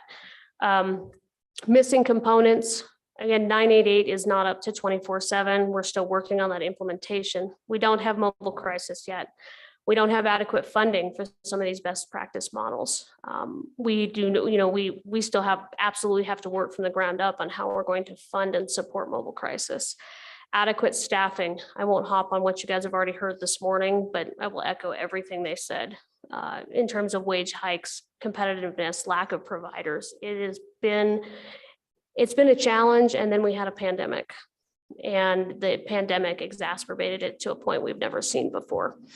And then adolescent placement, again, just highlighting that adolescent level, tied a little bit to the discussion this morning. The 4 facilities that we have are not appropriate for adolescents. That's not where it's not okay to have them there. So they need different facilities. They need different alternatives. If that's a youth crisis center, we work with a PRTF. Sometimes it's hospitals. Hopefully it's never jails, right? That's what we're trying to avoid. That is something that is certainly challenging to us. So I will just kind of end this by just having a few thoughts in terms of future thinking. So for CCBHCs, if we are successful with any of the 5 centers that have applied for the initial planning grants through SAMHSA, we will need to work with the Department of Health and the Medicaid division to develop certification guidelines, so that the state can proceed forward to actually be the certifying entity and look at the potential Medicaid state plan amendment to enshrine how we're going to do CCBHC in a Wyoming way. We will probably never be able to do what you see in a lot of states with large cities in terms of mobile crisis and crisis intervention teams. We don't have the staffing, the geography is challenging, et cetera, et cetera. So that's incredibly important. We anticipate, if we're successful, that work will start this fall. This would include that development of Wyoming standards for mobile crisis and strategy. That's really important. Again, that we have an agreement and work with the Department of Health on what that can look like in the state. We talked a little bit about that regional model. One of the things that the providers have spent a lot of time talking about is the idea of having what we would call essentially 2-bed holding facilities, for lack of a better word. We have one center in one county that has one that they built themselves a number of years ago that is incredibly successful. It is a 2-bed unit that is sealed for sight and sound. It's an appropriate space to have somebody in a mental health crisis for up to basically 3 days. It's meant to be short-term, have a landing place essentially for law enforcement to bring them instead of going to the jail. Bring them there, land them there, figure out what they need, where they're at, and then start to move them through the system. We want to trial that. We've got several other centers that want to try this model. We will hopefully be seeing some requests up for the SLIB board capital construction pot as that moves forward. We'll have to work with the Department of Health in terms of how we're going to fund that. And again, the local entities for each of the community mental health centers on how to make that work. But we think it's important to address that local need. I mean, just talking to law enforcement, certainly I've heard from sheriffs and chiefs, just tell us where to take them. We don't want them in the jail. Please just tell us where to take them. This helps. This could help significantly. And so for community mental health centers that have land and can make a small addition to their building potentially and work out the staffing, we think that this could drive some very positive outcomes. And it's an important piece to balance that regional, statewide network versus local need. Behavioral health reform, again, I want to just highlight that as we work through the payment system, which we got an update on yesterday, we're moving again a system through a new payment model that for a very long time didn't change. That model needs to include cost adjustments. The providers have certainly realized the deficits of not having a model that does not include cost adjustments for salary inflation, et cetera. And then infrastructure considerations. What is the state's expectation for how community mental health centers will fund crisis stabilization going forward? Is it the state's policy that this really is a local effort and needs to be funded by the local county commissions, city councils, and it's our job to fundraise for them? Is it a collaborative effort? Is there more state participation? That's a really important conversation. Ongoing support for 988. Getting that 24/7 service off the ground as soon as possible is absolutely critical as we try to move through that implementation as well. We're having a lot of fun at community mental health centers the last year. And looking at the infrastructure needs and what that looks like going through. And I have every confidence that Department of Health will do an excellent job, but I just want to say we think it's really, really important too. And then development of a cohesive strategy and facilities for adolescents. We appreciate the accolades of Director Johansson for helping in a situation, but the honest truth is that's not always the case, depending on the adolescent and what's going on. And as we've heard over the last interim, again, we have these very hard to place children that seem to boomerang through the system. What is the role for community mental health centers? Balancing the priority populations and being a safety net, working and supporting with our PRTFs and hospitals. What is the vision and strategy for adolescents? I think that's an important step to go forward. So, Madam Chairman, with that, I would stop and happy to answer any questions and let you guys get to lunch before 1 o'clock. Questions for Ms. Somerville? Representative Connolly. Thank you, Madam Chair. And just a general question, either for you, Ms. Somerville, or DOH or other providers. I'm curious about number of incidents, crisis incidents. What are we talking about in terms of, you talked a little bit about the wide variety of need, but what's the number and the number of individuals that are affected with crises? Madam Chairman, Representative Conley. So if memory serves me correct, I don't have the 2021 annual report yet. I believe that's coming out soon. In 2020, I believe it was 317 people were served by the community mental health system for crisis stabilization. That was a downturn from what we were seeing in general. It was 370 the year before, and I think in the 230s the years prior to that. So we've seen an upward trend generally in the number of persons that are being served by community mental health crises.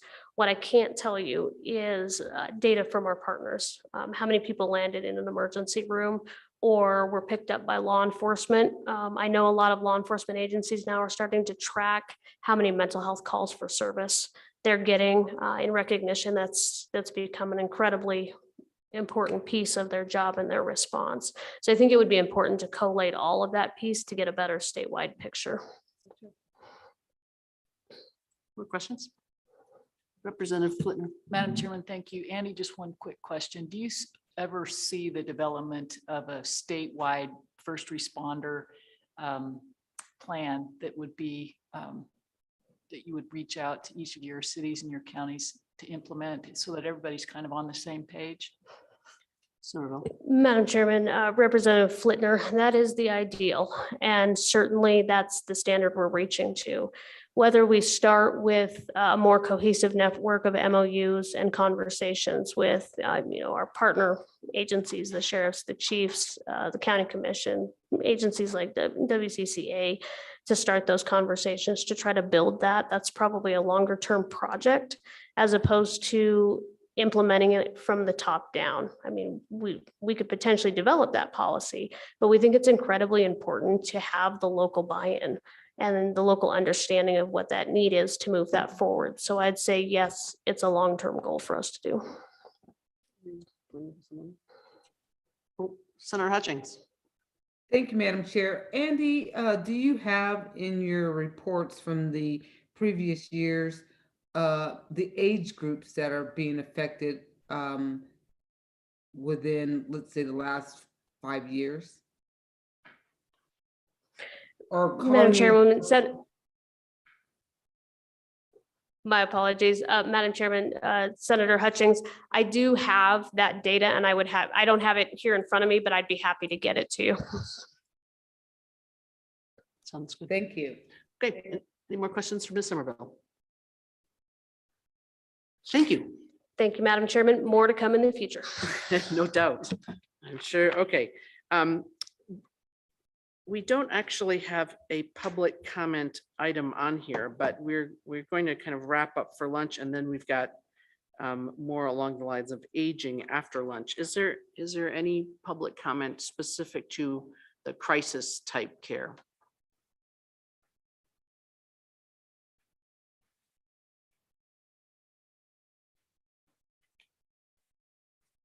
Good afternoon. Good afternoon, Madam Chair. My name is Bruce Berkland. I am with the Wyoming Youth Service Association, and we have crisis shelters for youth in group homes, residential treatment. St. Joseph's is a member of Wyoming Youth Service Association, so it's a range of services for youth. And I just want to clarify, I think sometimes it's confusing when we're talking about crisis shelters and who does what. And I think being generally within our funding, within Department of Family Services, our crisis shelters get looked at as just dealing with kids that are getting into trouble. But I would say that the kids that come to all of our programs are mental health issue kids, at least the vast majority. And so I think we deal with a great deal of those issues, and the vast majority of kids that come into the crisis shelters are having some form of difficulty, and the vast majority go home with their families in a number of days. The difficulty we have in that gap is with the very high need kids, and the ones in particular that have probably gone through many, if not all of our programs, including ending up perhaps at St. Joseph's and still are troubled there. And that's that population of kids, in particular of the high need kids that are out there that you hear about in terms of in detention or just looking for somewhere to go. They have been through programs, and because of their behaviors aren't safe with other kids, are impacting the other kids and not managed. We are working, directors of our programs and clinical directors, in terms of trying to spell out what would be, what do these kids need? What would that be the treatment that would help them change? And with that treatment, what does that mean in terms of what we need for facility, and in particular for staffing? that's a high need group and not a huge group, but a very important group. I think the gaps that are existing more and more is what you've already heard from St. Joseph's in terms of we have across the board for all of our programs that same problem in terms of staffing. And we have had to reduce the number of kids we can serve just because we have reduced staff, whether that's clinical staff or childcare workers, teachers or any position. And it's just made it all much more taxing. It makes more gaps as we've gone along. With that, I would stand for any questions. Representative Connolly. Thank you. I also serve on the education committee, and one of the things on education is that we talk about a teacher shortage, and we bring in the University of Wyoming and say, we need you to educate more students to go into education. And I'm curious if you have any kinds of discussions with the university or the community colleges, if they have programs that are appropriate in terms of addressing the staffing crisis that we've been hearing about for 2 days. Madam Chair, Representative Connolly, we have not had direct discussions as a group. I know when for years I was director at Top Meadows in Jackson, and during that time we had those discussions. We was in a number of programs, have also Cathedral Home in Laramie in terms of working with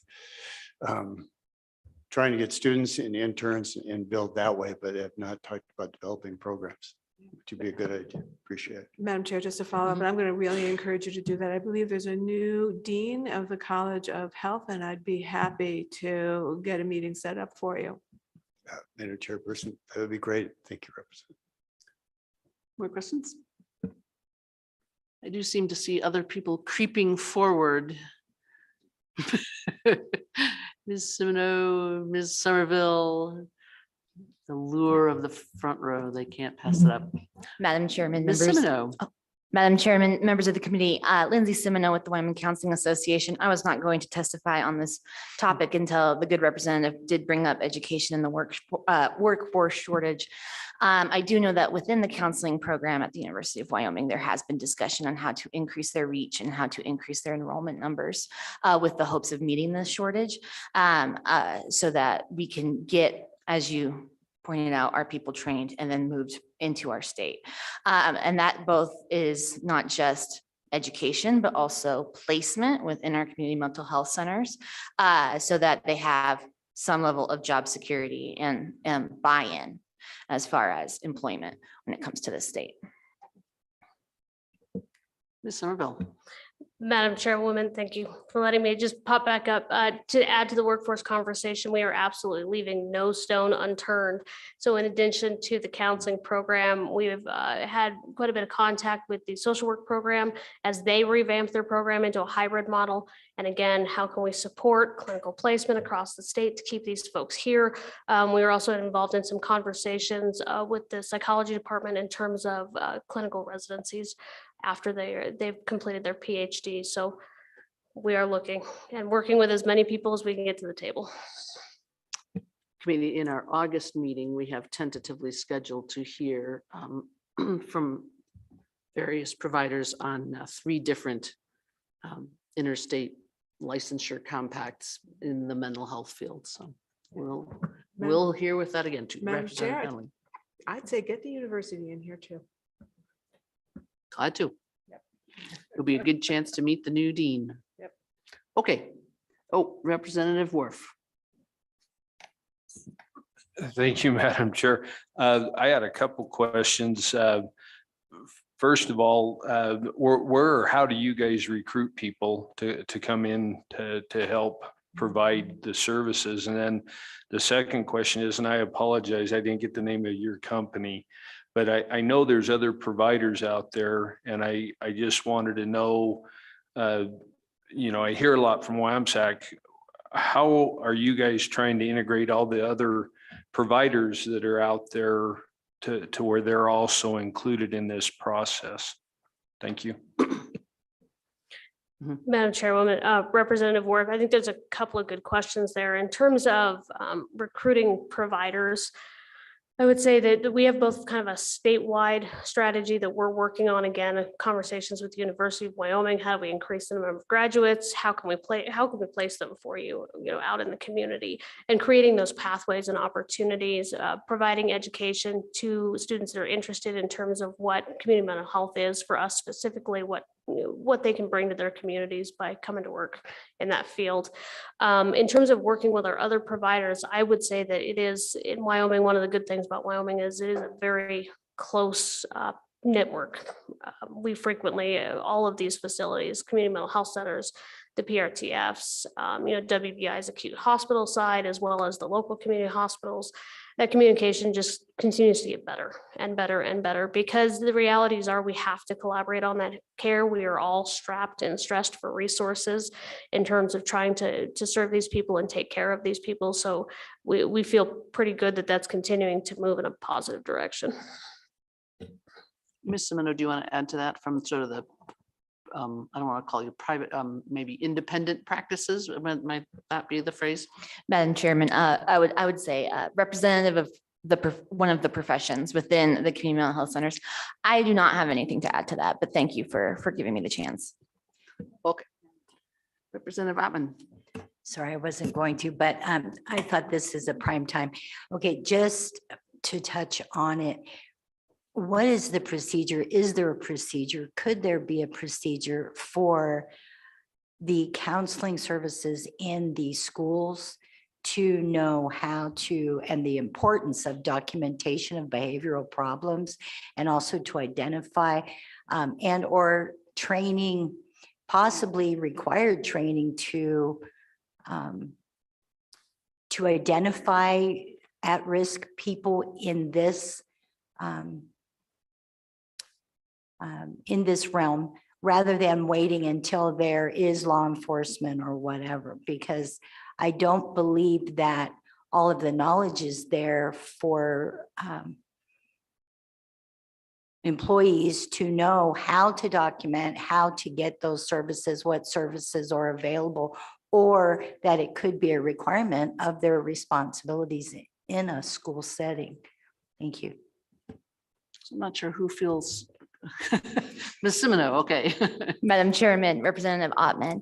I am going to get some of this information possibly incorrect because it is not in front of me, but I can tell you that at some point, training, suicide prevention training, crisis care training for teachers and faculty within school districts did become part of their continuing education process. I know that Representative Connolly, being a member on the Education Committee, can also speak to that and those conversations that have occurred. As far as school counselors go, in order for them to keep those school counseling licenses, they do have to have a level of continuing education that they pursue every year. It is different as opposed to us, the mental health counselors, because they do have different requirements to meet. However, that is part of that, that they recognize that they are their own entity and they need to resource out. And so those continuing education hours, those trainings are available. I do know that it depends on whether or not those school counselors choose that, but those are also very, very common, popular continuing education courses. So I do not know if they're required for licensure. For us clinicians, we are required to do so many hours of suicide prevention training in order to maintain our licenses. I do not know if that's true for school counselors. I'm probably going to have the answer texted to my phone the moment I sit down because this is live. So I can get that information to you by the end of the day. Madam Chairman, just a quick follow-up, not just with the suicide prevention, because I do realize that there's programs that come through, but also just in behavioral, because it's been my experience that things need to be documented, and I don't know that the procedures are in place to have that, so that there can be placement or encouragement to find help and not put the district at risk. Madam Chairman, Representative Ottman, I cannot speak with specifics of what each district does do for documentation. I would hypothesize that that is absolutely part of their procedures, especially for school counselors who are working with at-risk youth. usually when a teenager is referred to me for clinical counseling, there is a paper trail. So I can speak to that from the other end of being the clinician getting the referral, that there is a paper trail for that. And I believe, I'm going to guess that that's going to vary district from district, just based on everybody's needs. Any more? Okay, thank you. Is there anybody else who wanted to testify on the crisis care topic? Okay, then in that case, we'll recess for lunch. But first, I just want to say because I know once lunch happens and we'll all run off and then people will be eager to go home, quite reasonably so. So I wanted to provide additional recognition to Mr. Brody, who's been our attorney for quite a number of years now. Since I know he doesn't want to stand up, it's okay, he can stand up.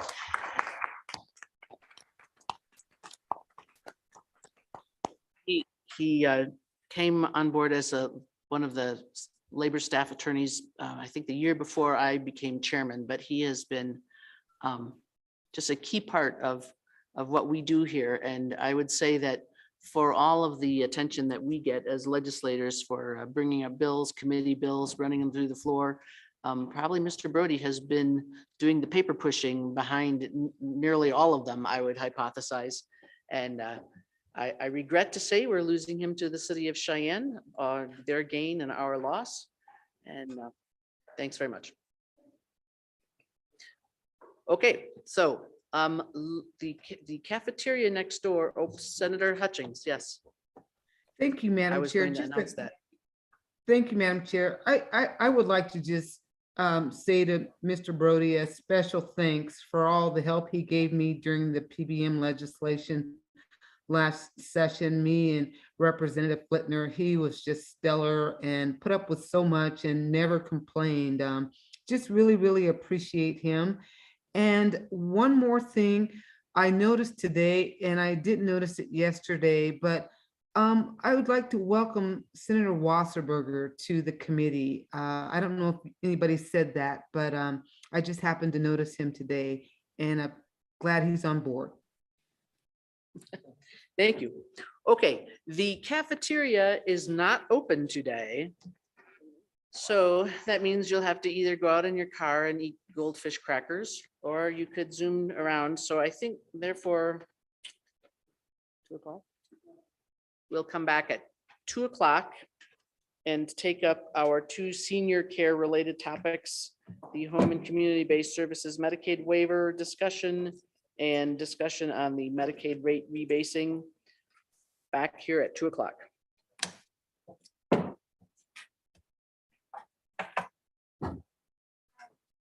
It's not too bad. We're only